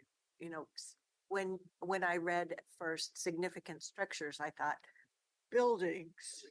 Correct. So things with HVAC systems, things with, or walls. So we don't need to do it now, Yeah. but I think I think it that's would what you're help looking us. for. Right. What were the criteria? Yeah. We're not quite sure what the total available market is, so we're trying to understand what the segment that you targeted out of that total available market. Correct. And I can say that of 50-ish structures, we did physical assessments on 35 of them, if that helps. The things that we chose to leave out of the assessment were usually structures that were very simple and lacked HVAC like that. And I can definitely provide that as follow-up, of just a full list of what we did and what we didn't do, so that there's clarity into that. So the other thing that we wanted to do was assess how well county buildings were supporting service delivery. We wanted to capture the current deficit, and we wanted to be able to forecast resources needed in the future to address improvements, repairs, and replacements. So in order to do this, complicated heavy lift, we decided that we needed some outside help and we ran a competitive solicitation to engage a qualified consultant. And then we just chewed through it using a phased approach where we spent some time planning what the scope would be. And that's where we made those distinctions about what would stay and what would go. Then we proceeded into data collection. CBRE did the analysis for us, and then the results were forthcoming. Can I just pause here for a second? You talked about this being a complicated, heavy lift, and we know that our team has been maintaining assets just marvelously to the ability that we've provided them resources. But we've also learned over the last few years, we've had some crises in different facilities. So but you're the subject matter expert. We haven't asked you to do something that's outlandish or crazy at all, right? This is doing this sort of thing and having a base establishment is a This- best known practice, question That's mark? best practice, foundational practice Thank you. that we will be using to help continue to inform our evolution of our capital improvement program. Commissioner Rogers, you've been consistent on bringing up what's and your word liability out there for facility. This is one of those data sets that we needed from a data perspective so that we can be putting those long-term plans in and then coming back and continuing to monitor the facility condition index. No different than land use and transportation monitors our pavement. Yep. Mhm. Correct. And What we call population would be the total you have, and you've got 50 some, and you've done 30. 35. Yeah, so about 60% and what that value is. So that's all I'm trying to get. It's just useful absolutely. starting point. And yes, I don't Well, mind I've been taught a key characteristic today, a simple building. think I that's didn't a have judgment that on call. my radar That's a before. judgment call, yeah. Yeah, it is a judgment call. I mean, how simple is a pavilion? And I do want to acknowledge that when I say heavy lift, I don't mean that it's burdensome. I mean that it's beyond the capacity that we have in our built-in staffing. So we went to the consultant approach. We like subject matter experts. Mhm. If we don't have it, we'll go fetch it. Right. And they also bring to us that fresh eyes, company comes over and then you notice the crack in the wall. So it's helpful to bring in some new folks. So we selected CBRE Group to add more staff power to this exercise and also to lend their expertise in doing FCAs. We sat down together and defined that scope. What buildings were we going to assess during the physical condition assessment? For one, we decided to exclude our leased spaces because we don't have that responsibility for capital upkeep there. We did exclude the relatively new wingspan because we thought, what's to find? It's a brand new building. We know it's going to be good. I regret that now, and I'll tell you why later. And we also included those minor structures. The functional assessment, we sat together and identified the elements of interest. What were the things that we wanted to ask the departments about? And we did include lease space because it's still our responsibility to make sure the space we provide functions well. And again, we excluded those minor structures. We did a lot of logistical coordination, and here I would like to pause and just give extreme thanks and kudos to the team, our internal support team, but also the facility liaisons across the campus who helped us coordinate the interviews with department leadership and staff and the multiple site visits that we did combing through each and every physical space on campus. And then finally, we agreed to use RS Means as our standard estimating tool. It is a well-known tool that's used widely across the industry. It has regionally specific indexes and it is updated fairly regularly. The real advantage to us was that it provides costs for repair of deficiencies and also building replacement costs, so that when we get to the point where we're doing the math to calculate the index, we are using the same tool in the numerator and the denominator. So that was a real advantage to us. The one disadvantage is that everyone knows RS means it kind of is a little bit of a lowball estimate. So RS means, I'm sorry, RS means is a process, it's not a company. It is, it probably is a company, but I have always seen it as a tool, like a software application. Okay. You can enter in, if you're trying to estimate the replacement cost of a building, for example, you would enter in the construction type. Is it going to be stick built? Is it the use type? Is it an office type? Square footage, and then it kind of spits out a construction only cost for you. It does not include much else. You're welcome. So then we we began doing the data collection. The data collection for the physical condition, we went to each and every one of the buildings that we assessed, and we focused on these major building systems. Accessibility, I will point out, that one isn't exactly a system, but it is a collection of codes that we have to meet. And this variable is just that bare minimum meeting code, not universal design or welcoming spaces, but just are we meeting code? So we had a team of inspectors that were made of various subject matter experts, some of them having expertise in mechanical specialties. We had registered architects on board. We had professional condition assessors who do nothing but this. And we also importantly included our facility staff who bring their own expertise and site-specific understanding to the process. For the functional assessments, we firstly had to map out which departments were in which buildings. Then we designed and deployed comprehensive surveys with the via email. And then we arranged for the in-person interviews. Before we did that, I got a little out of order. We first sat down and decided on these 14 elements that we would be asking staff about. And in this case, site accessibility just means how easy is it to get to your building. It doesn't have to do with ADA compliance.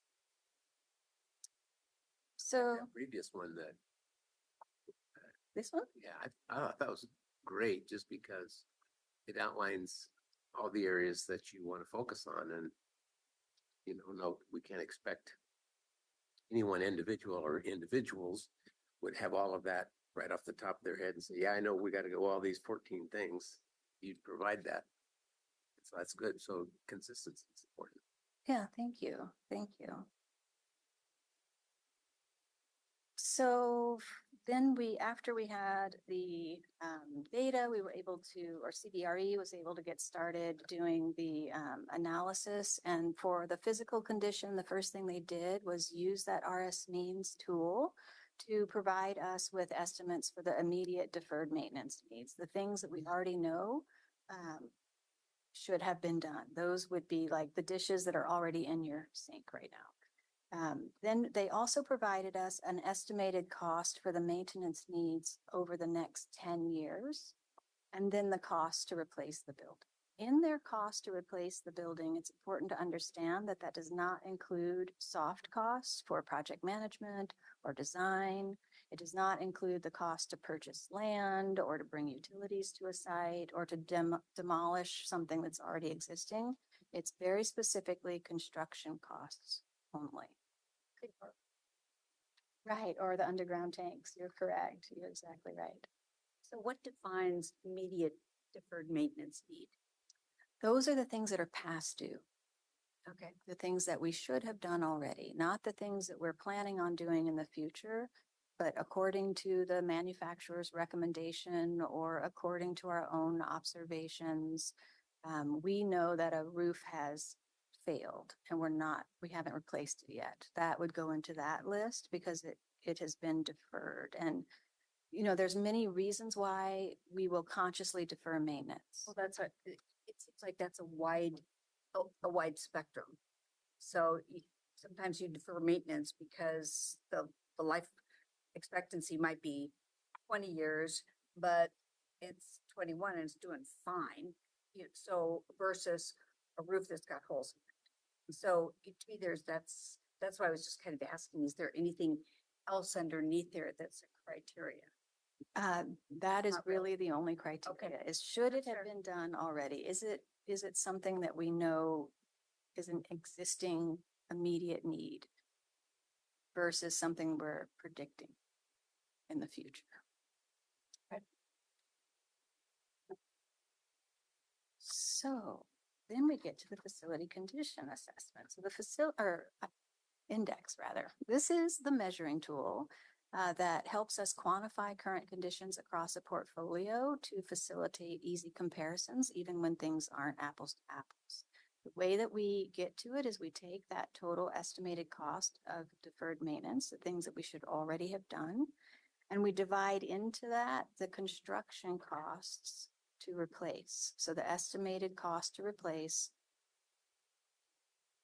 only the construction piece of that, not the other pieces that we just discussed about buying the land or bringing utilities, just the construction costs. So you're basically comparing time and labor to time and labor. That's why we do it that way, so that we're not including other factors. Once you do that, you get a decimal point. The lower the decimal point, the higher the condition of the building is. That means that your identified deferred maintenance is a lower percentage of the cost to replace the building. This is the scale that we'll be using to report on results when we get to that place. It goes from good to critical. You'll see that good is a short little 0.05. It's not a very wide section of the measure. So that's going to be very few buildings that fall into a good condition. Very few things to worry about when a building falls into good. Fair is the next one over. Anything that comes less than 0.10 but greater than 0.05 will fall into the fair. That's where you would normally see most of your buildings falling in fair. And then we have the poor category where things are really starting to slip. And as we approach critical, that is where we really need to be paying attention. These numbers don't mean a lot without context. So if a building falls into any one of these categories, it's not a determination of our next action item. It's just telling us how to think about that building as we continue to ask more questions. Nerdy question. Mm-hmm. It's an aggregate cost, right? It's not componentized. So accountants were real clever at taking and componentizing things. We take the roof separate and we take the wiring separate and we take all kinds of, we do that for tax purposes. Right. But you're not doing that. You're bundling everything. In this, You don't have a building without a part. that's correct.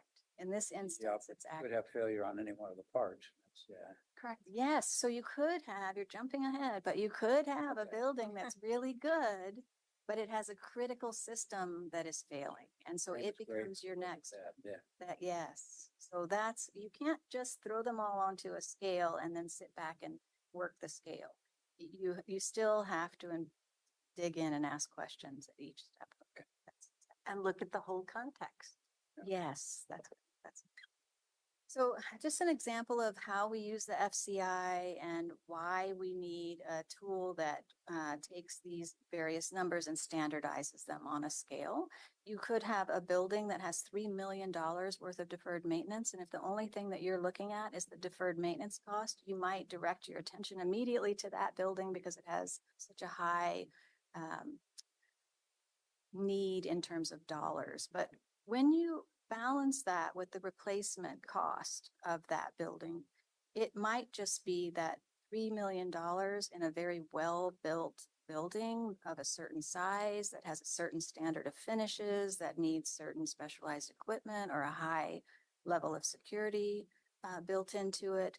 3 million may not mean that that building is suffering in any way. It could be in very good condition. It's just that the finishes are spendy. You could have a building right next to it that is more of a standard office building with $3 million worth of deferred maintenance, but it only cost $40,000 to build. It's a smaller building. So that 3 million doesn't mean the same to me when I look at those two buildings. And by dividing them by that replacement cost factor, you can kind of even out the impact of your deferred maintenance on the total health of a building. all the way to the right, you'll see one of our, an example of like a pole barn that we would use for storage. It could have only $50,000 worth of deferred maintenance and find itself sitting in the critical category. That doesn't mean that we are going to say it costs more to rebuild it than, to repair it than to rebuild it, tear that down. It just means that we need to look carefully because the need is approaching the replacement cost. And in general, the smaller, the least expensive buildings, they suffer the most impact from their deferred maintenance in terms of this mathematical equation. So for the functional assessment, we consolidated all the information that we received from the departments, summarized the descriptive data to get a clear picture of current usage patterns and occupant satisfaction, and we plotted gaps between physical state of building versus occupant experiences. Okay, now we're ready to talk about results, which is the fun part for me. Again, it requires a lot of context and it is a little,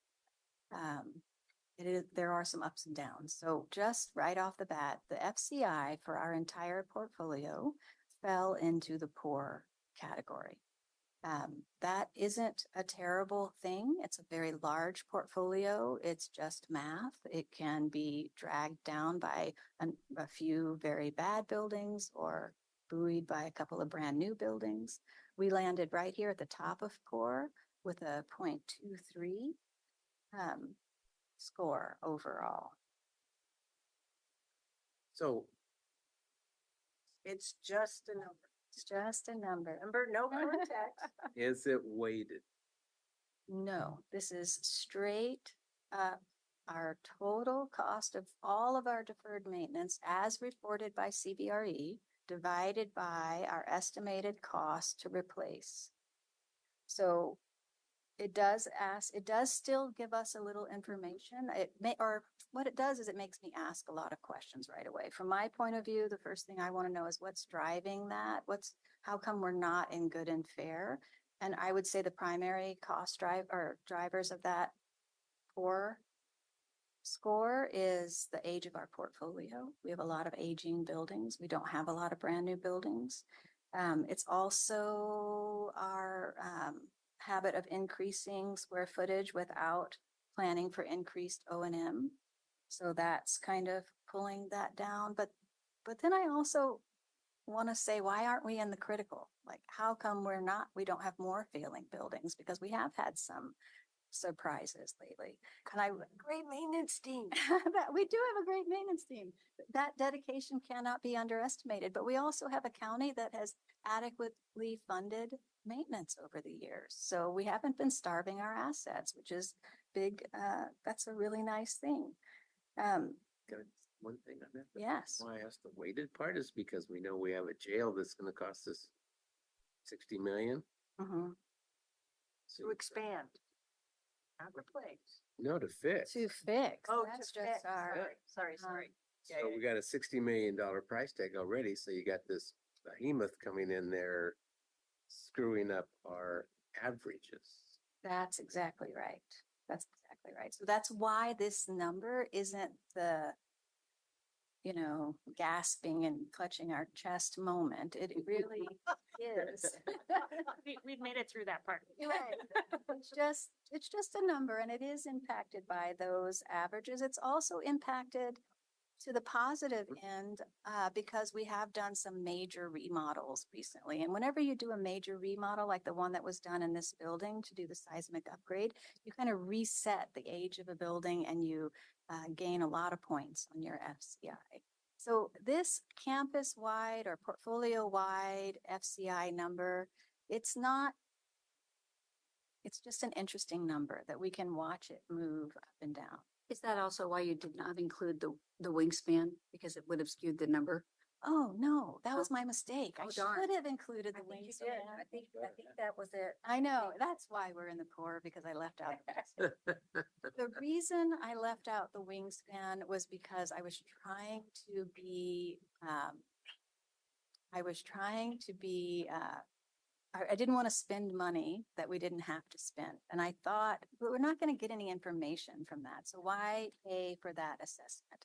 But in reality, I wish they had been included into this data because now I'm curious, would we have gotten into the fair? I don't think so. I don't think it would have pushed us up that far. Well, okay, so you assume it's good. Wingspan, Yeah. because of its age, I assumed it was good. So over on the green thing, we can add another line. That's correct. We can add a building and we will do that. I'll keep pointing that out when we get to the next slides. Are there other questions on this at this first blush of it? He's already ahead 2 slides. I know, I better catch up. Okay. Roy's already ahead. So That's what happens when you have a Let's big screen. do- Everybody can see it. I can see it. So because that number isn't as helpful, you guys are poking all the right holes into that larger number. We kind of dig in and look at it in terms of quantity of buildings that fall into each category. So you can see that we're landing in poor as a portfolio because we have a lot of buildings that are in poor. And that still isn't the whole picture. We have 9, 10, should be 10 if I had included the wingspan. We have 9 buildings that are in good condition, which is fantastic. We have 6 that are only in fair, and the 13 that are poor. We'll dig into those a little bit more shortly. And then we only have 6 buildings that are in critical condition, and we'll learn more about those in a minute also. So that's just a little bit of a spread to focus. So really, we do this every 3 years? We do. Sorry. We do. Did I go to, oh no, here we go. Correct. Maybe 3 years is the best way to do this? 3 to 5, and we can decide. And we will also augment with staff effort between those years where we bring somebody in from the outside to gut check what we are thinking. And Well, I really like the normalization of don't not do it, Mhm. right? If you haven't done it at year 5, make sure you do it, or by the beginning of year 5. That's correct. Hustle, get it done. Right. So this will be one of the KPIs that we bring to the board year after year, or whenever we have updated data. This is just looking at that portfolio as a percentage of the whole, which I like to do because for me, this looks like a measure of risk. It kind of helps me understand what's the risk of interruption to service delivery or of mechanical failure. We can, as an organization, decide what our level of risk comfort is, and then we build out a program that supports that comfort level. When I look at this, I see, I'm half glass full kind of person. And so I see 44% of our buildings are not in poor condition. They pose less risk, is what I will say. And they have less immediate need associated with them. So here is the most fun slide. This is the slide showing the specific buildings that we assessed, although I did pull, underestimating your curiosity, I pulled the storage and warehouse facilities from this list just to make them fit on the slide, but I can provide that as part of the follow-up. I've sorted them by FCI. The best are on the top. The most critical buildings are on the bottom.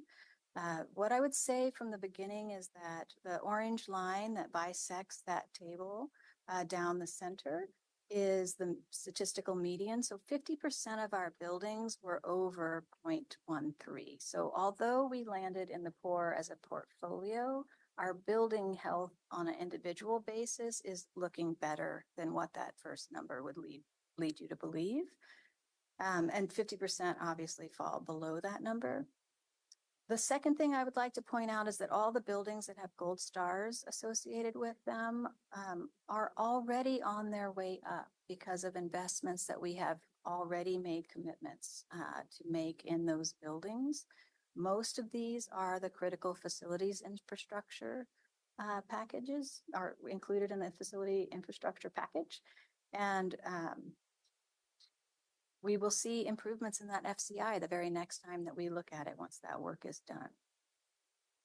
You can see didn't realize Service Center East was part of the list. it is, it is not part of the it's separate from the critical facility infrastructure project. It's an additional project. I think what we currently have funded is a roof replacement and HVAC replacement in that building.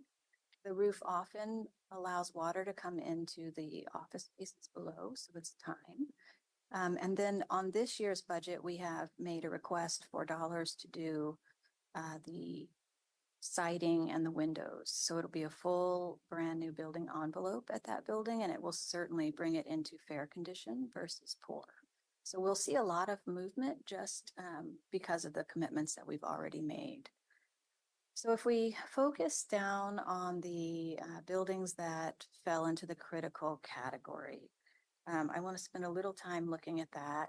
Cloverleaf is a very simple building that is at the Wingspan complex. We use it as a shelter space right now.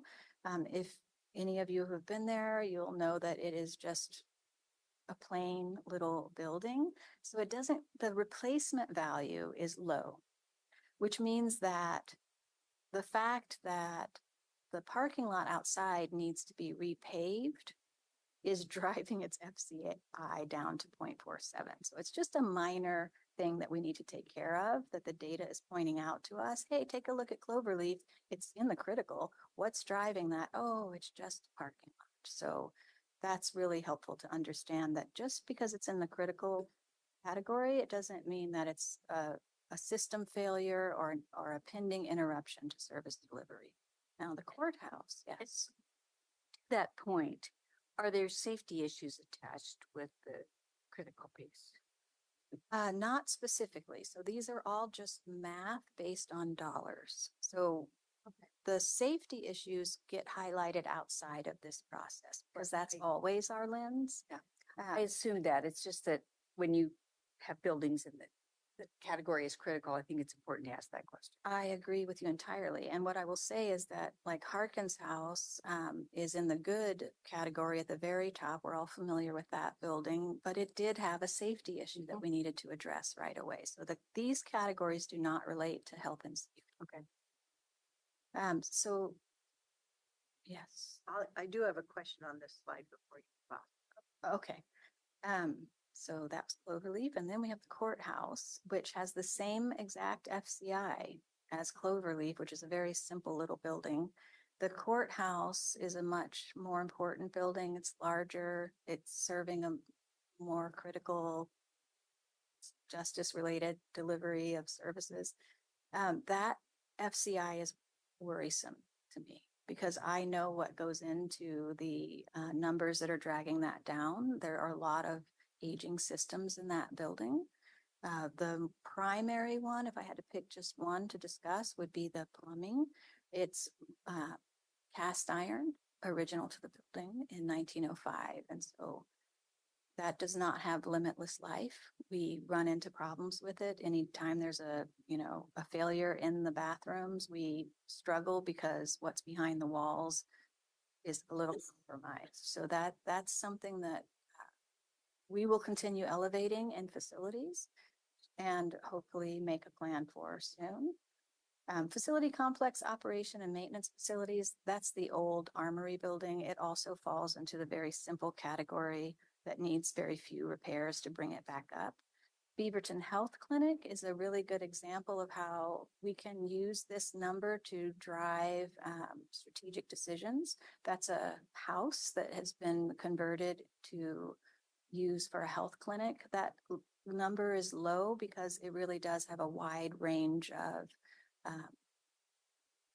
compromised systems that need to be repaired. It is, I would question any major investments in that building given its current condition.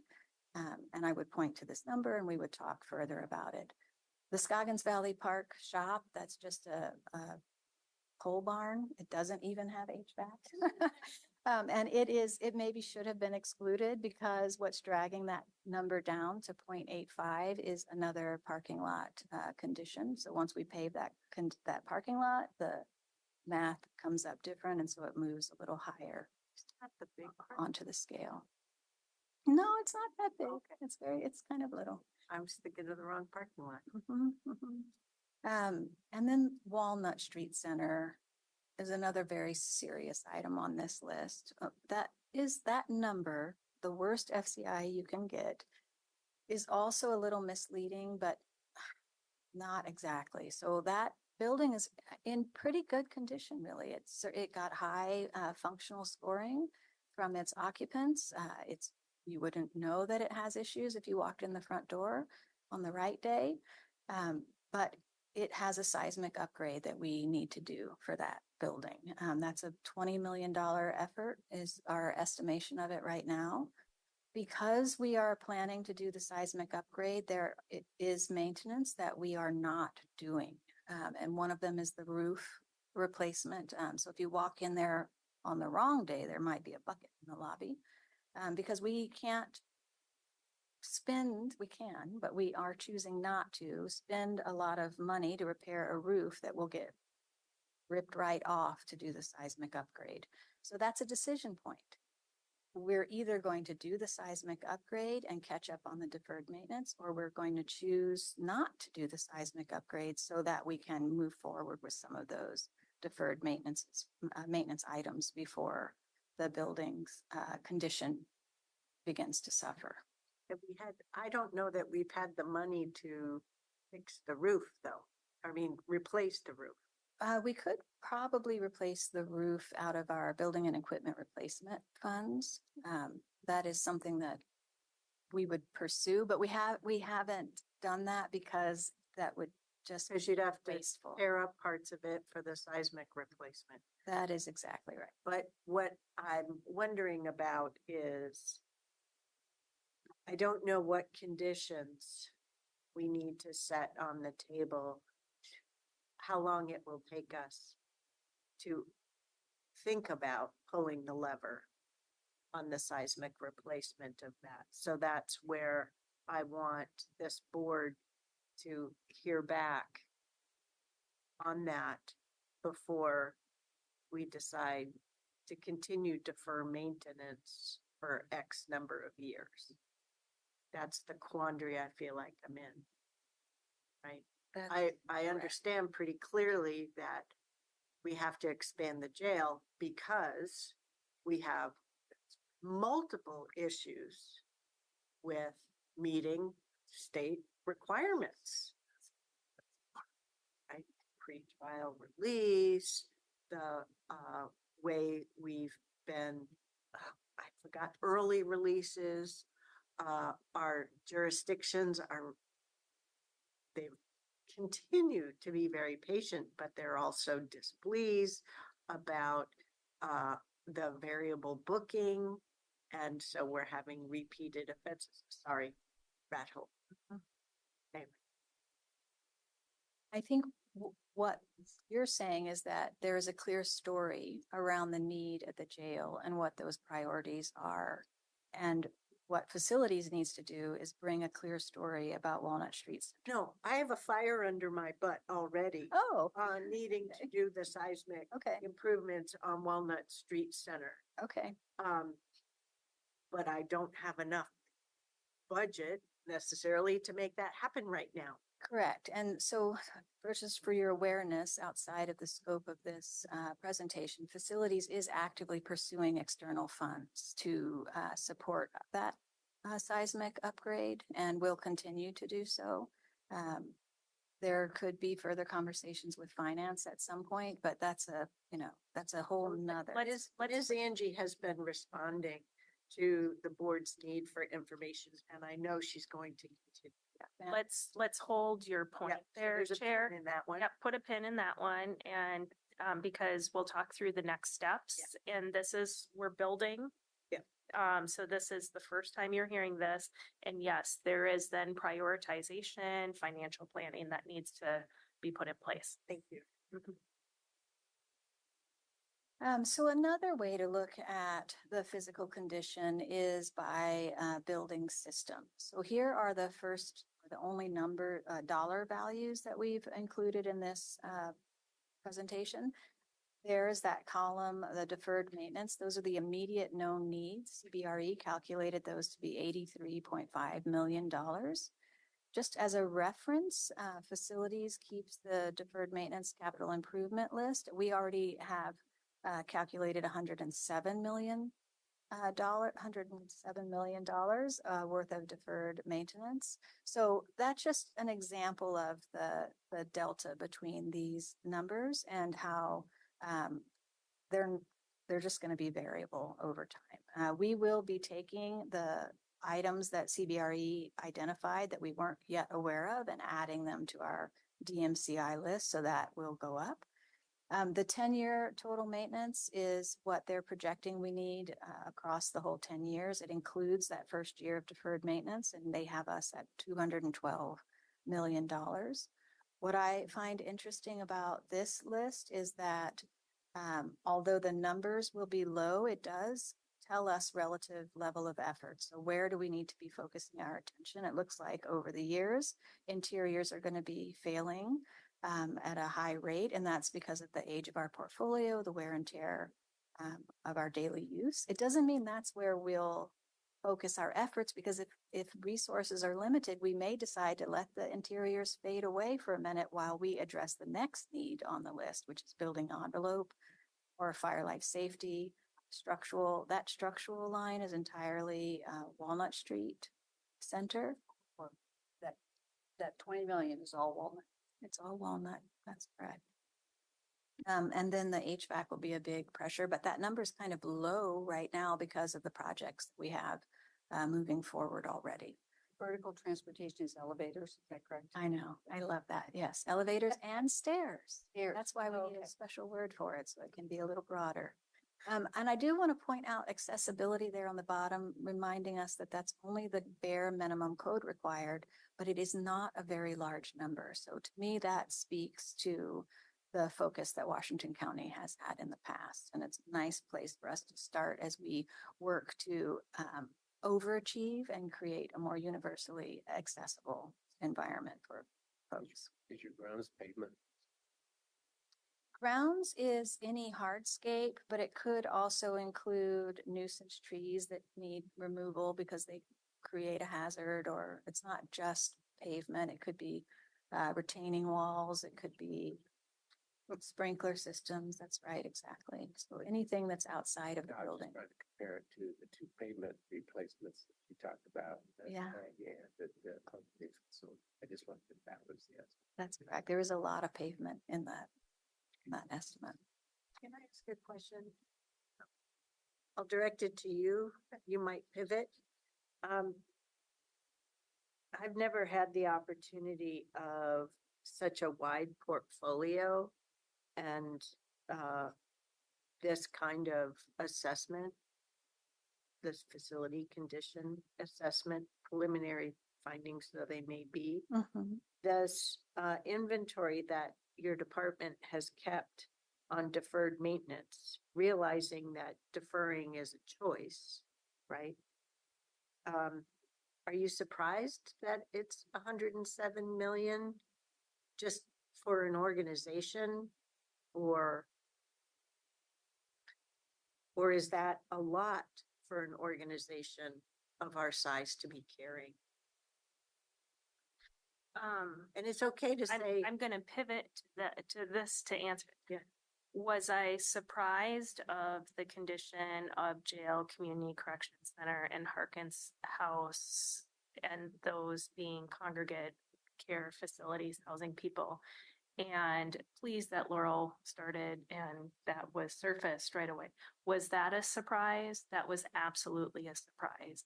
It's hard for me to gauge the dollar to portfolio. Mhm. I think, and this does get into next steps, and this board has heard me say this before, we need plans for operations and capital working side by side. And so this is a foundational piece to build into our capital plan. Absolutely, we have to figure out a financial strategy. Do I feel, am I sleeping at night because the board has invested in the critical? Absolutely. Do I think that staff can determine a plan over time to address this and be managing to the FCI score so we can be tracking that over time? I'm confident we can do that. We need the information, we need the data to develop that plan so it's informed, because once again, we need to balance operations and capital together in service to community. Thank you. I appreciate all of that. I just don't know if I am internalizing the value of that statement of 107 million. That's all. That's a loose thread for me. Maybe it's not particularly pertinent in light of the full assessment and the next steps. So, why don't you go back 2 slides? No, forward, there you go. The little gold stars, Correct. pending improvements. We're work in process on that. What's the total dollar amount? And then go down to the next slide. Is it included in your 83, your 212, or your 107? Is it included in any of those? Because my sense is it isn't.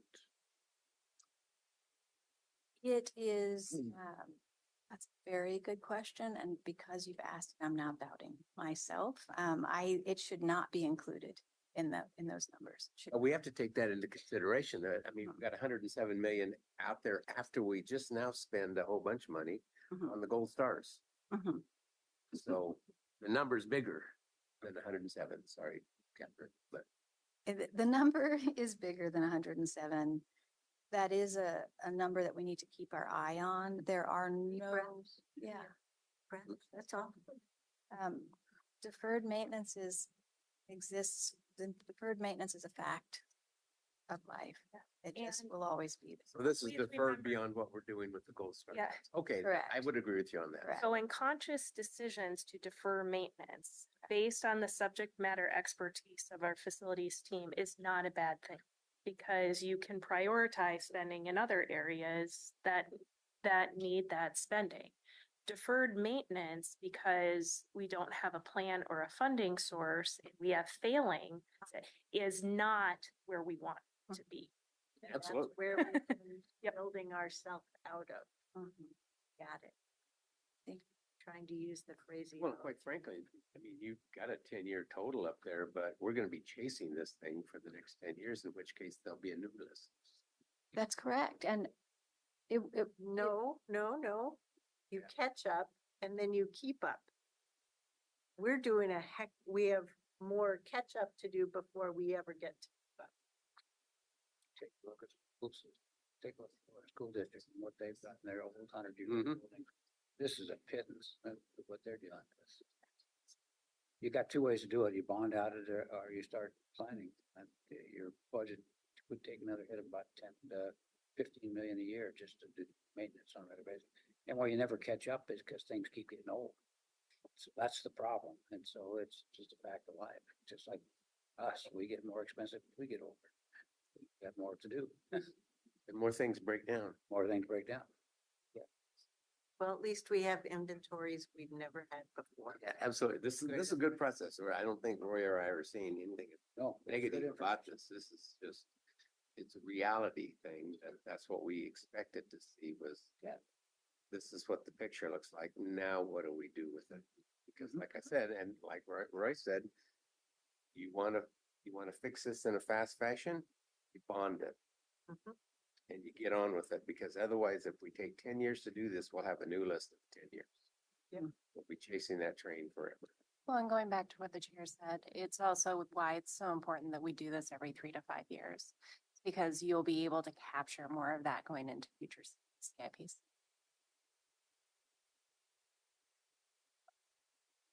I'm comparing and contrasting this to our roads and how we maintain our roads and what we do there. We got some orphan highways up here.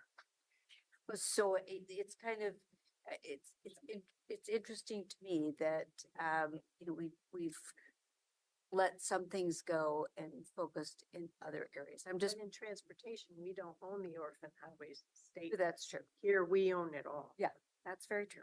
And, but I'm just saying that maintenance is maintenance is maintenance. And this is something that we definitely have to put on the to-do list. And, that's the way I see this. And it's, you know, little stomach jarring, you know, so, but at the same time, this stomach needs to be jarred to move toward action. Yeah. So, Well, interestingly, then priority wise is that I'm on the rural roads and we know a PCI and we've been doing Yeah. pavement condition indexes for years. Okay, that's what I'm. now we're finally getting to here. Foundation building. It's, No practice. mhm. Yep. It's deep breath time. Mhm. And thank you It's for exciting providing stuff. the information so that we can take the deep breath and say, okay, how do we move forward here?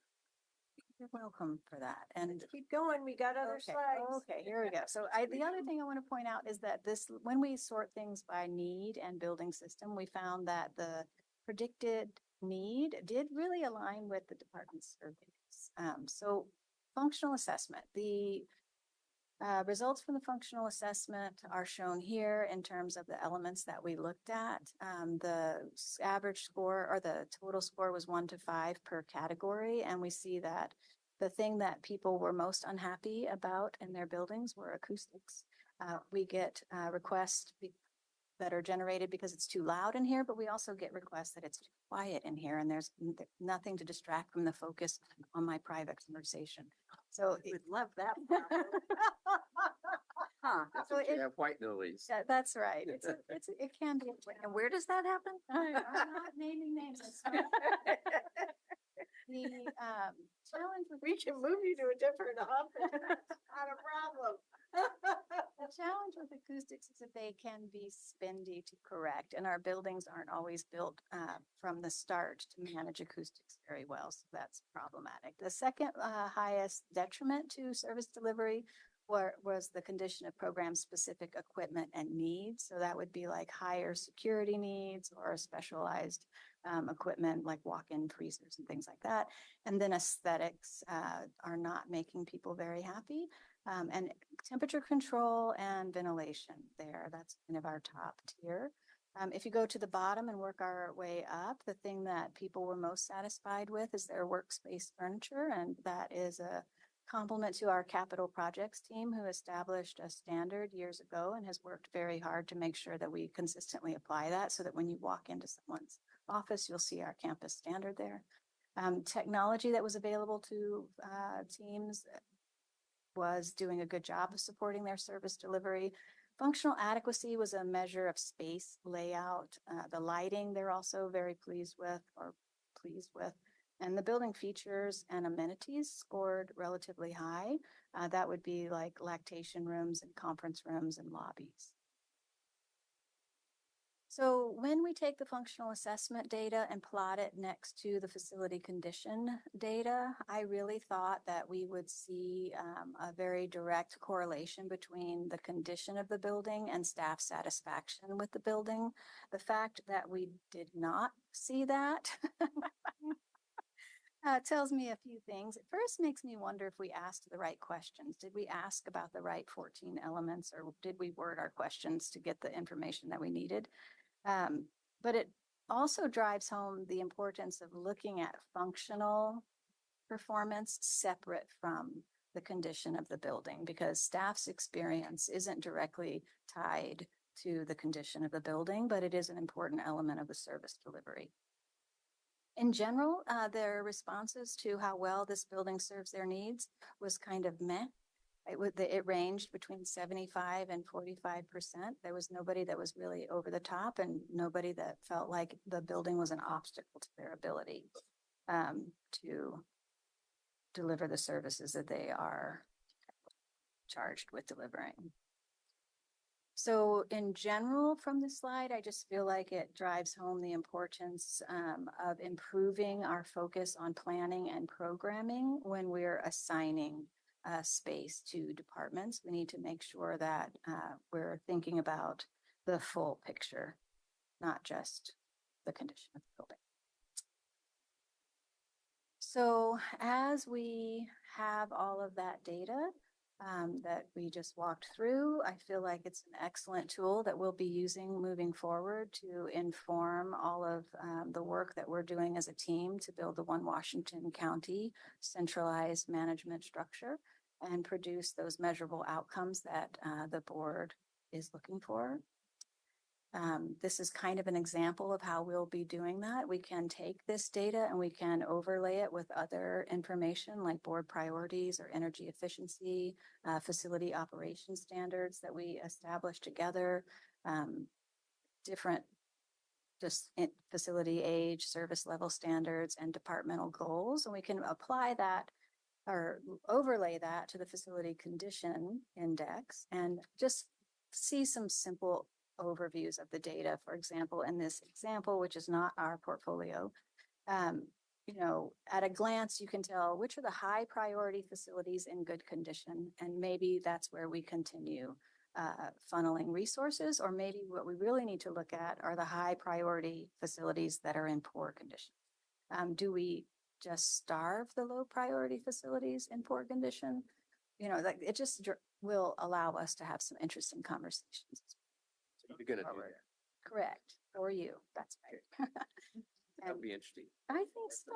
That's good. Yeah. So next steps for facilities to continue working on is that we're going to be working with CBRE to refine that 2024 data set.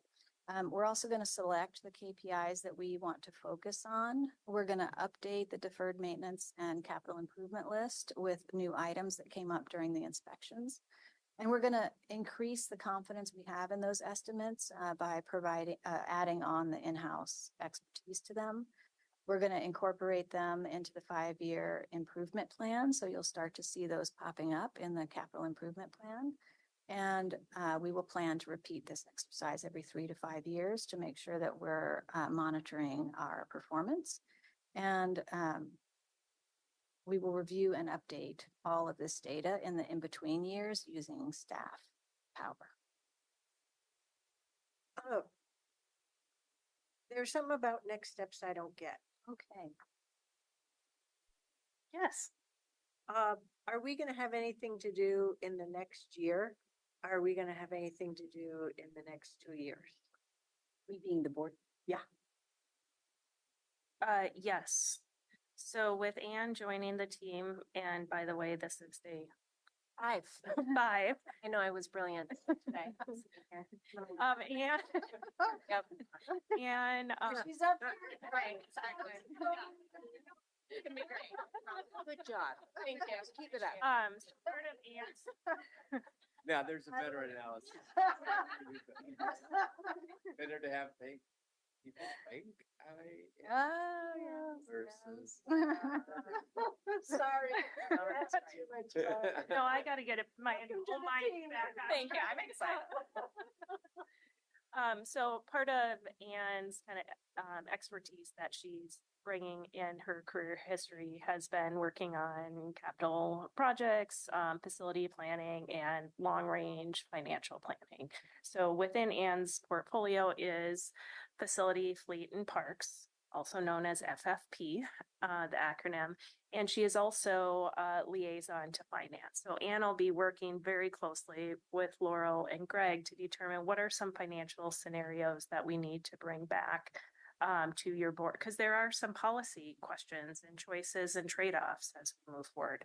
So those conversations will determine how those will get integrated into our continuing evolution of CIP planning. If you recall this last year, there were several check-ins along the way with your board. So I anticipate now with Anne here, she'll be working both with Laurel and Greg on what that cadence will be. And I think, Tanya, I think it was you, I'm not sure, and you might have said that, but in Milwaukee, you oversaw a pretty significant capital project as well. We did. We, well, for our size, so I want to just be honest, we were a small town, 21,000 people, so it was peanuts. We built, during my tenure, we built a library, we built a new city hall. We also bonded for about $60 million worth of road improvements that we did over the course and sidewalk improvements. So, money has been my thing, and finding a way to improve our capital assets has been a big part of my focus at Milwaukee. Perfect fit. Thank you. Yeah, absolutely.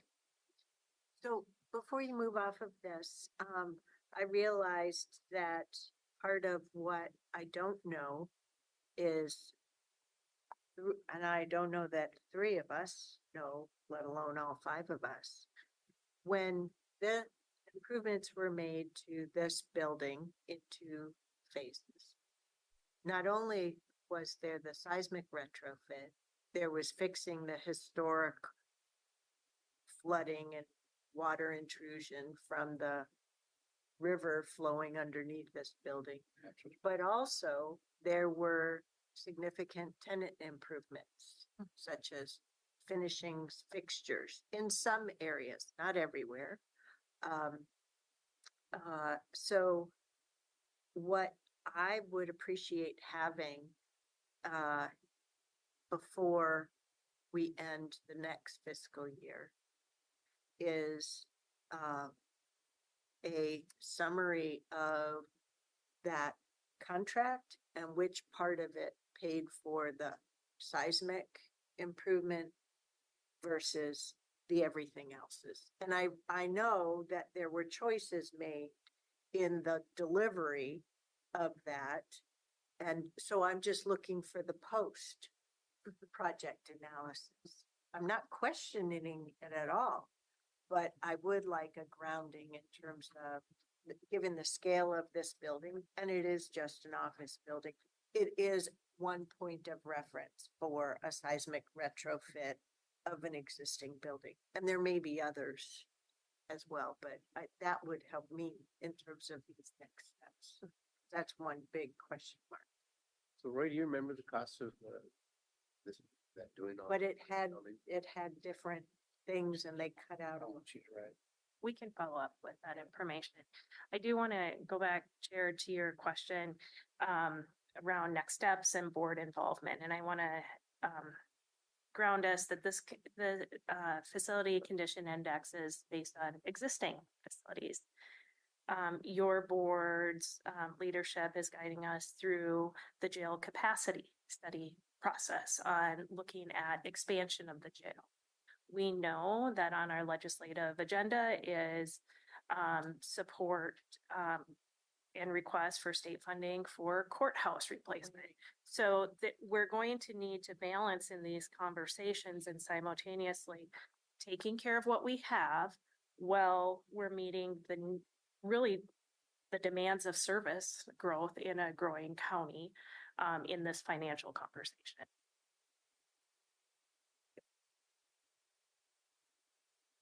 Yeah, I guess I was just sticking with that courthouse analogy. Let's see, the two bigs are in your study was the jail and the courthouse. Would that be The two significant buildings that landed in critical condition were the courthouse and the Walnut Street Center.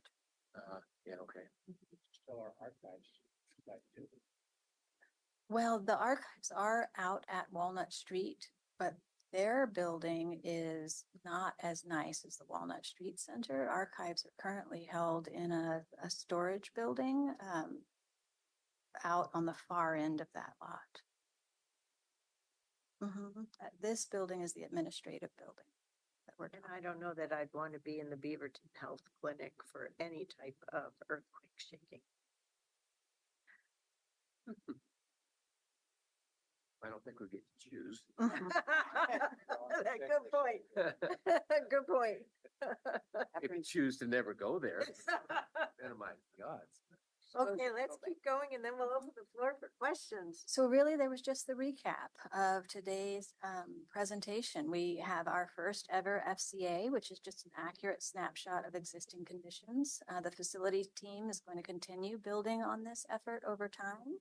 And we are now to support data-driven decision-making, which is very exciting. And the board will receive regular updates on portfolio performance. So now, are there any questions? Did I go too far?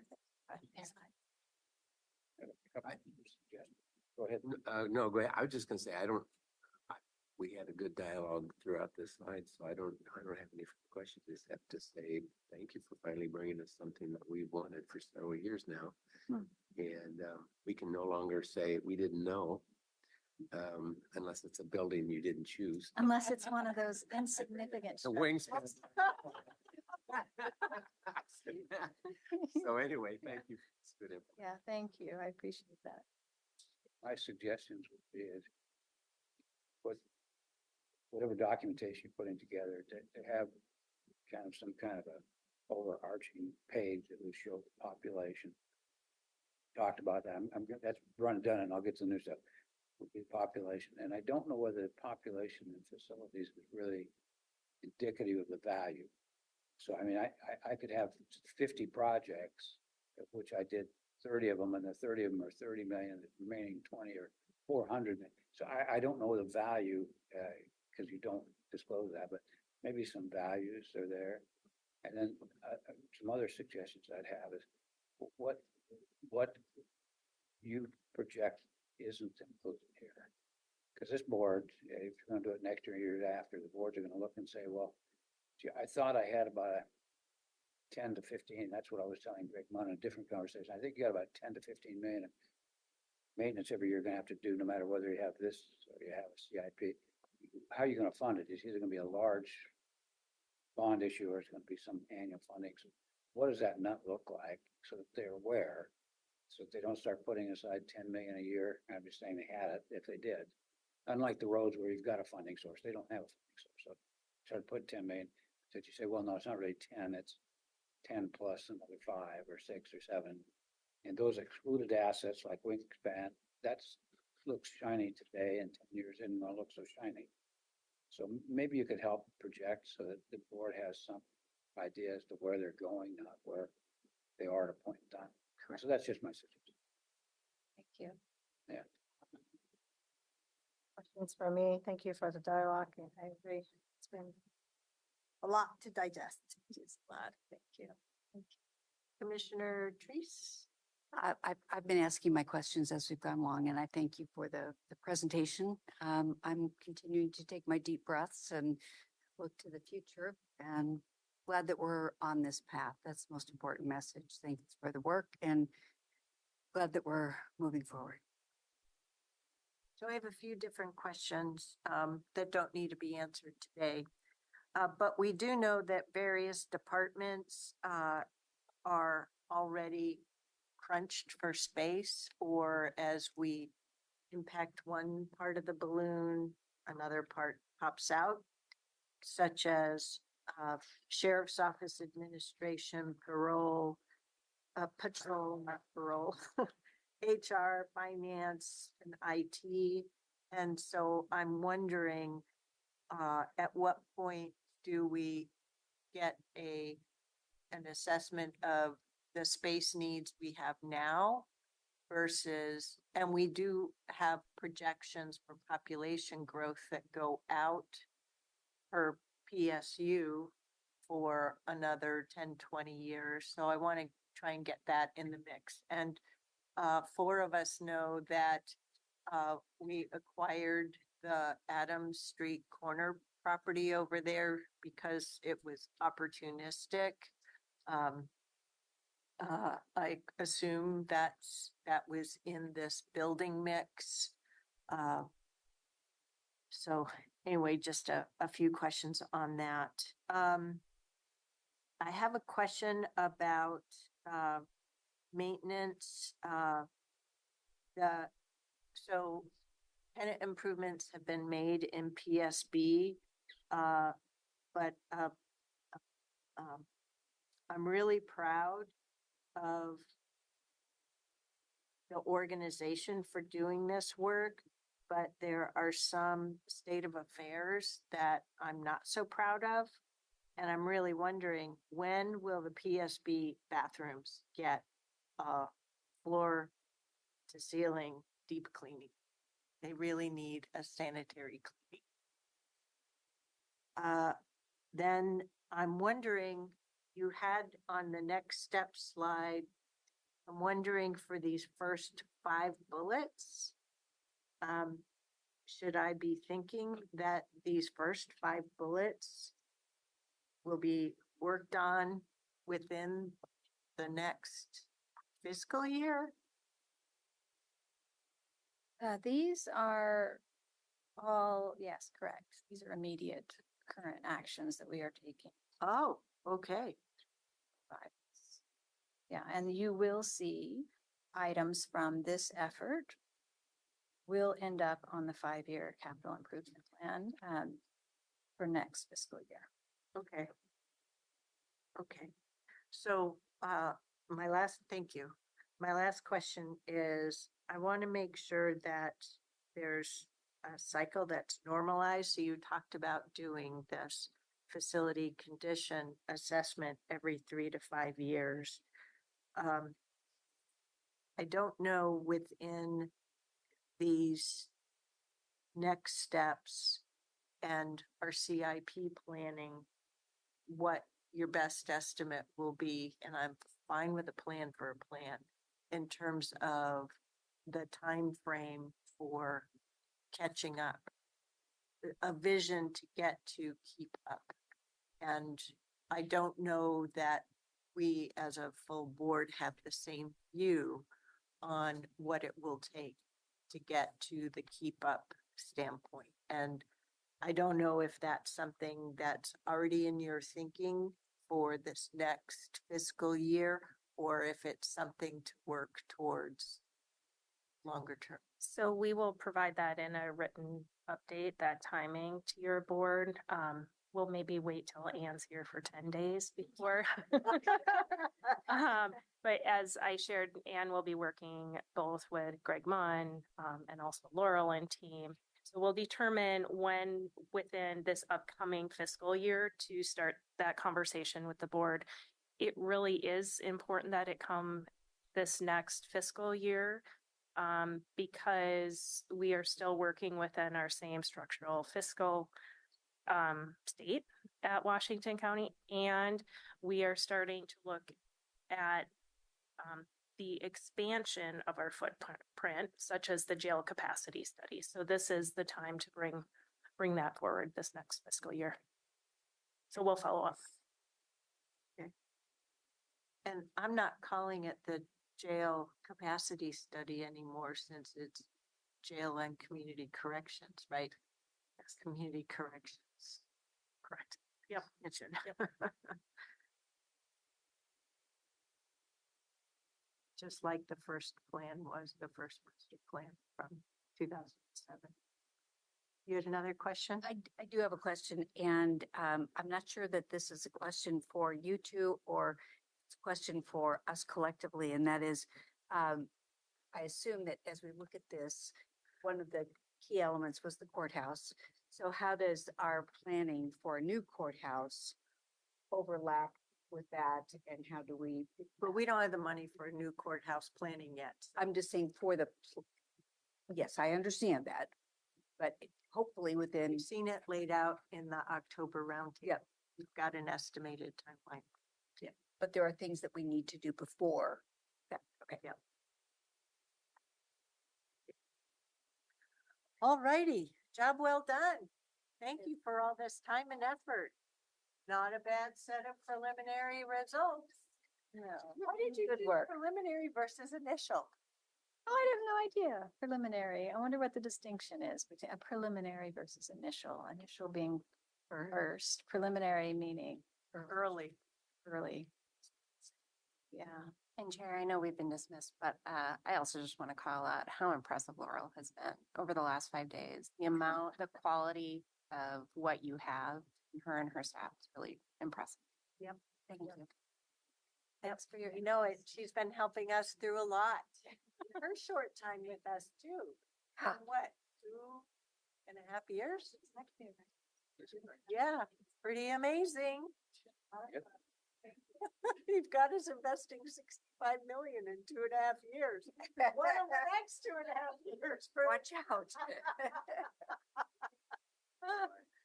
All righty, well, our next agenda item is board and leadership communication. And Commissioner Willie, since you have a meeting to get to, why don't you go first? Okay, this might be one of the few times I'm going to stay within my 5 minutes, Kevin.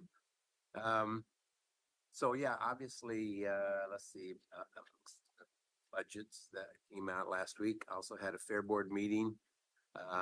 So we talked about some policy updates to our manual to kind of clean things up. Legal, very much Brad, legal helped on certainly going through and cleaning some of those things up to bring them up to code. Got an update on the fair status. Remember, the fair is the last 10 days of July. So it's coming at us very quickly. And it's going to be a great fair. We just need to make sure that we keep the temps between, I don't know, 85 and 95 or something. Danny, what do you think? 80 and 90, something like that. Advanced weather That's right. reservations. That's right. And of course, we always we have the 4-H representative as well at our board meetings, and he's doing a great job. And 4-H is booming. And so for me, the fun part of the fair and working with 4-H is the breakfast that we put on the last 4 days of fair. So last night was my first acre meeting. I was very impressed with just the depth of conversation that we had. And it was good. Pam did a great job as co-chair. Mhm. Yeah. But also your other co-chair, you two worked together very, very well. And like I said, the dialogue and the conversation was good. We recognized Dora. That will be her last acre meeting, and for certainly the impact that she's had as an interim, she's done a great job. And so I'm sure you'll talk a little bit more about that in your 2 minutes worth. But it was she made some really, really nice remarks at the end, and so very positive. Yeah, and just to reiterate, in 27 minutes, I step into a forestry meeting with the governor's staff, and this is a small table. There's only 2 of us in this one, so we're going to be talking about specifics. Clean Water Services, look forward to that on Thursday for an all-day budget meeting, and then Nueva Esperanza grand opening. Certainly on Friday, as well as on Saturday, the Martin Road ribbon cutting. If you remember Martin Road out there, they put in that big old roundabout on 47 and Martin Road. And I was out there last week, and it's really, really nice. It's a great improvement. Saturday morning is the sheep and goat weigh-in. So start at 7 o'clock Saturday morning. The sheep and goat weigh-in, go to Martin Road for ribbon cutting, and then I have a landscape job about 11 o'clock. Was that obvious? Was that? And then that night, after I do my landscape job, we have a FFA spaghetti feed fundraising event. So fun stuff. So anyway. Does your landscape job involve putting some goat dung to work?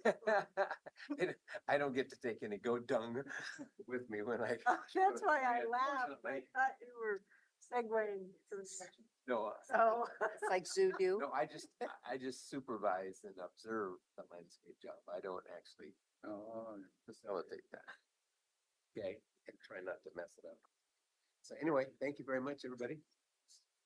see you Thursday at the Clean Water Services budget meeting. Got it. Did I make it, Kevin? I'll go next. My time recently has been spent with the budget. There's no question. I've finished with the CWS budget and not quite as in depth with the auxiliary materials, but certainly looking at those as well. It was very well put together, and I'm looking forward to the Thursday meeting. I'm also, diving in like everybody into our budget. So, and by the way, thank you to Brenda for the delivery last week. That was very helpful. Jerry mentioned the acre meeting. He did a good job there. One of the things that I asked the acre members to do was to talk about what their expectations of Jerry are, as well as what they wanted him to know about themselves. So it started the dialogue going between Jerry and the team. So, and we also, I think, set the groundwork pretty well. Jerry, every other week has got R1, every other month has R1 ACT meetings. So just letting them know what his plan was, watching videos, doing that type of thing to stay abreast of the activities that are going on in Acre. Deanna did a great job in presenting the budget, what work we're doing there, and the tie that the budget and the strategic update have together. So thank you for that. It was a good meeting. It was supposed to be a short meeting, and it turned out to be not all that short, but it was still a lot of discussion, and that's what we look for in those meetings. And Who's your new co-chair too? Lillian Tsai. So Lillian and I are co-chairs together. We did recognize Dora. We took a moment to recognize Dora Perry, and she was very, I don't know if emotional, that's not, maybe that's an overstatement perhaps. Brad was there as well, but she was very heartfelt about the work that she's done here and the team and her involvement at Washington County. So we've benefited a great deal for her from her interim work, and there's a lot of thanks around the table. She has attended, I believe, all of the Acre meetings she got here. Last week, I did have a meeting with Stephen Roberts and Aaron Wardell, along with Maida, on the concept of a grant that is being proposed by the Department of Forestry, and Tanya said in for a brief period on this, for urban foresters. The team is looking into that to see if it's something that we might or might not want to take advantage of. Yesterday, I met with Mayor Beatty, just ongoing meetings that we have. We talked about some of the work that she's been doing both in DC and locally. There's a lot of things going on there.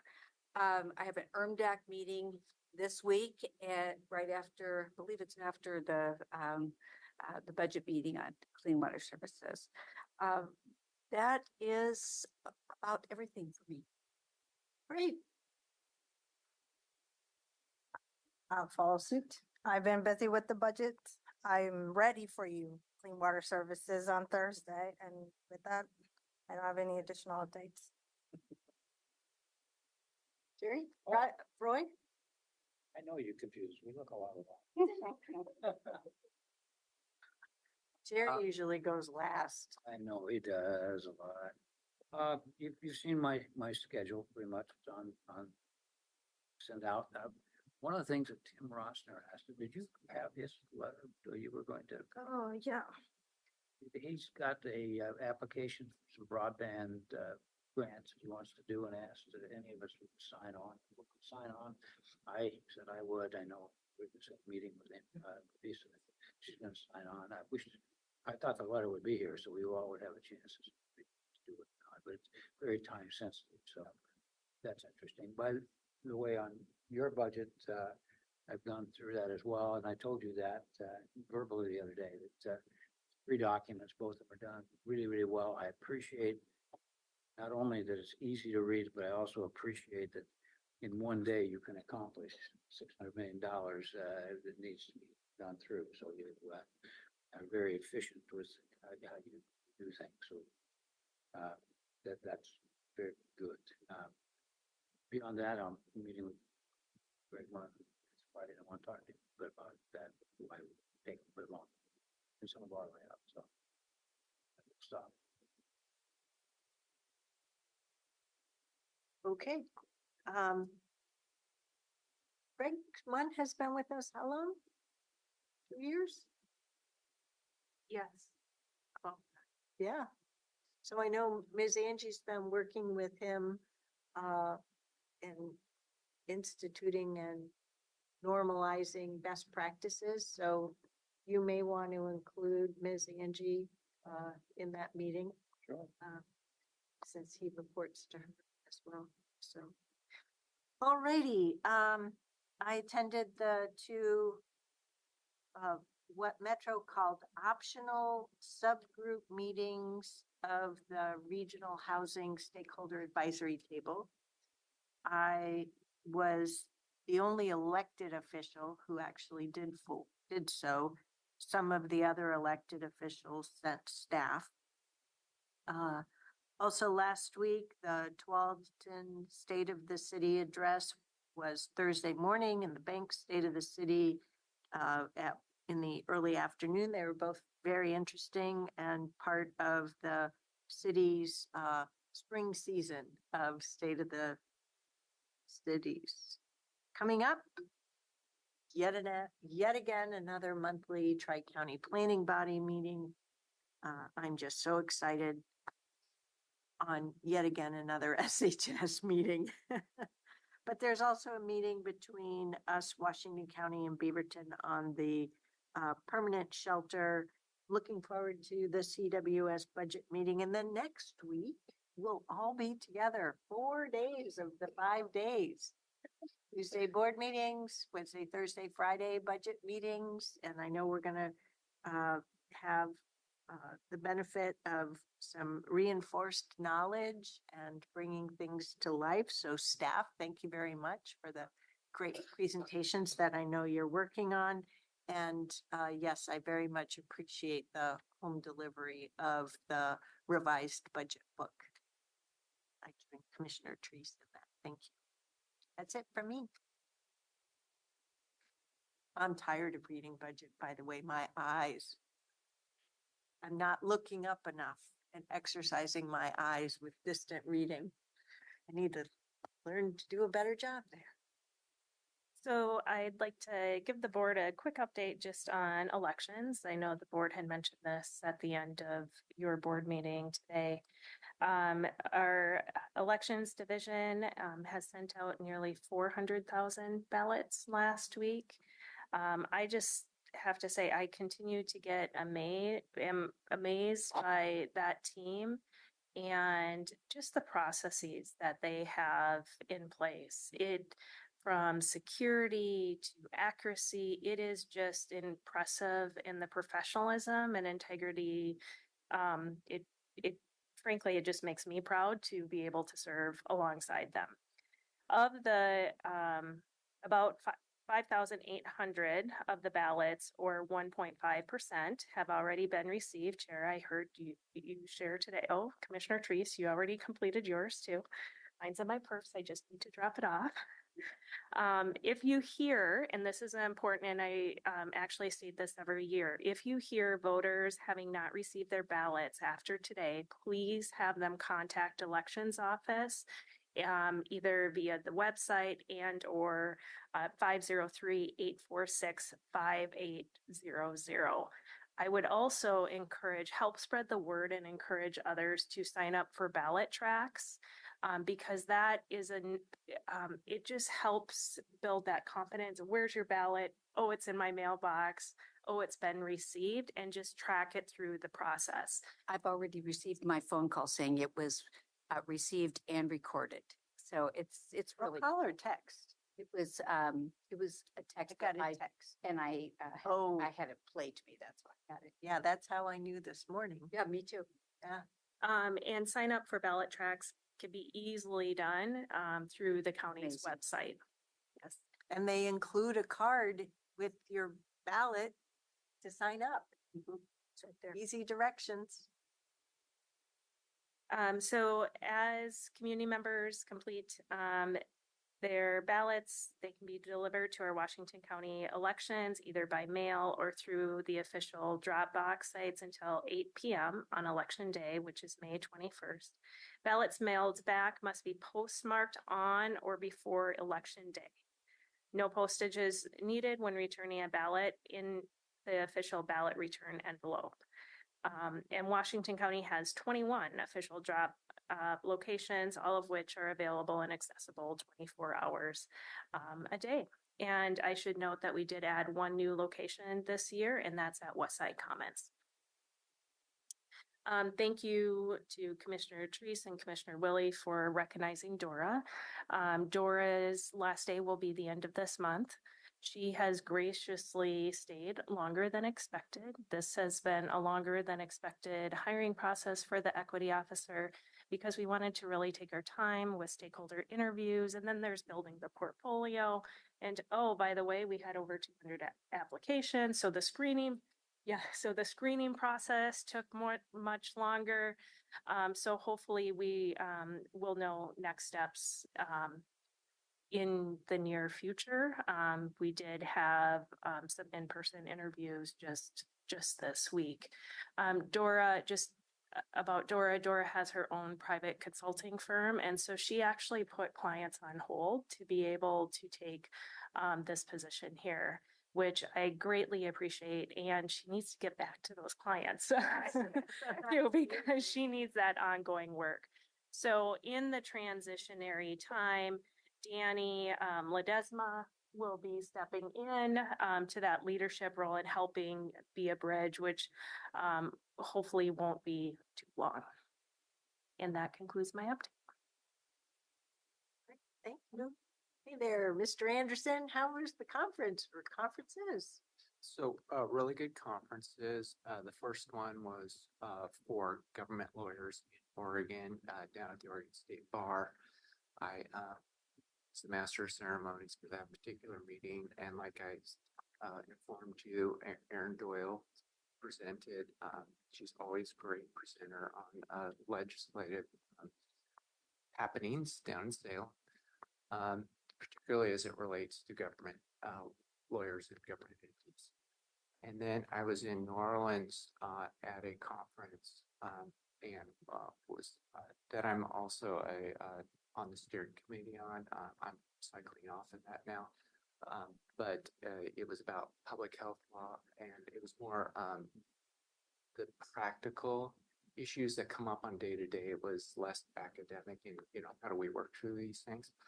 The presentation I sat in on was regarding medical examiners and gave the local government experience, kind of our view of it.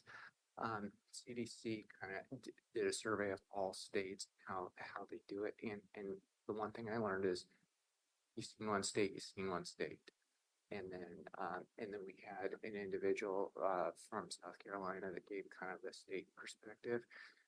They do things far differently in South Carolina. One of the interesting things I really learned in this was that a fair amount of states, there is an elected coroner at the local government level.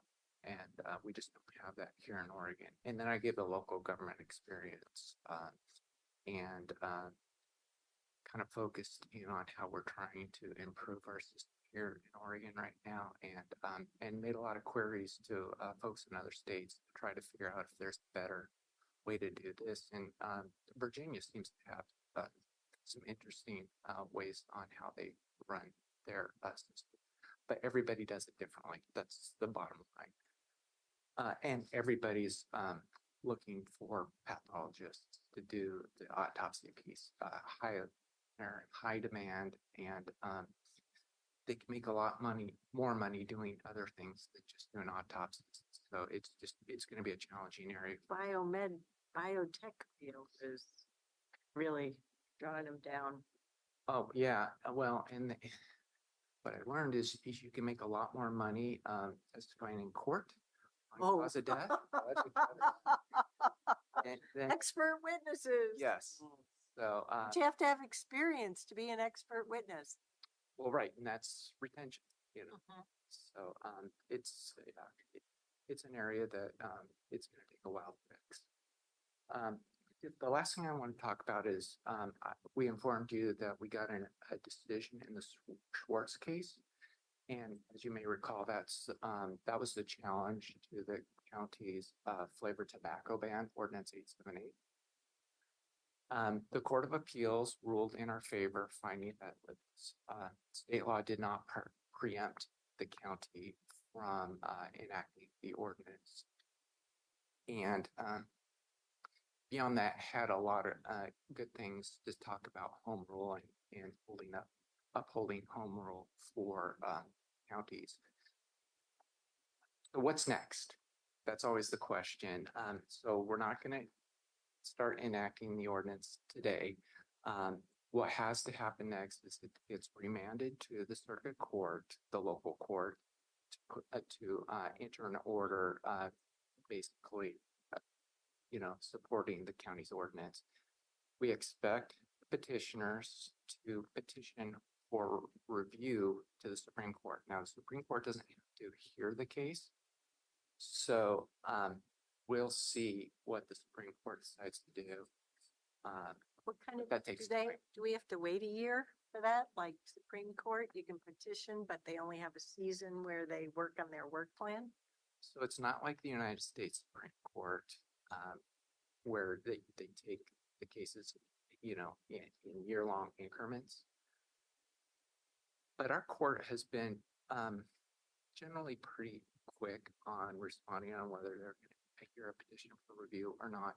Obviously, there will be a time period for the plaintiffs to be able to file that. Then we'll have an opportunity to respond, and then the court will ultimately make that decision. There's no oral argument on that at all. It's just they make a decision on whether they're going to hear a case or not. Now, if they hear a case, all timelines are off. I mean, that's just the reality. So that's where we're at right now on that particular case. That's all I have to report. I think the earliest we might have any clarity on that could perhaps be the end of the year.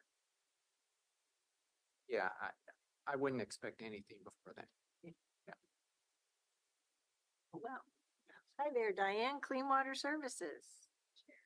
Good afternoon, Water Services. The team is just getting prepared for Thursday, and they've been practicing to have enough detail, but yet be concise enough. I know Director Rogers needs to leave probably around 2 o'clock. So we're gonna make sure there's enough time for Q&A and to go through the budget. See if we can get you on your way. The team's really proud of the special award that they got from GFOA's recognition of the strategic goals and strategies.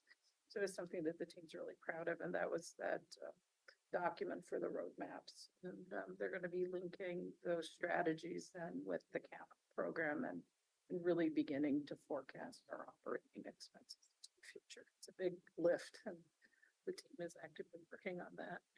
Could we all decide that we have an appointment at noon and short budget meeting? No, But we don't need to. the team's, I will be voting against that. so the team's schedule, we usually try to get you out by 3 p.m. That's usually our target. So the team's on target. Their presentation. Yeah, exactly.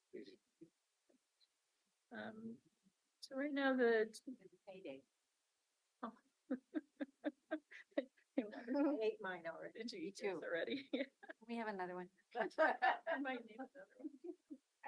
I better stop at the grocery store on the way home tonight. Stock up on paydays. Yeah, the team is really now focusing on our safety policies, getting them really reviewed and updated.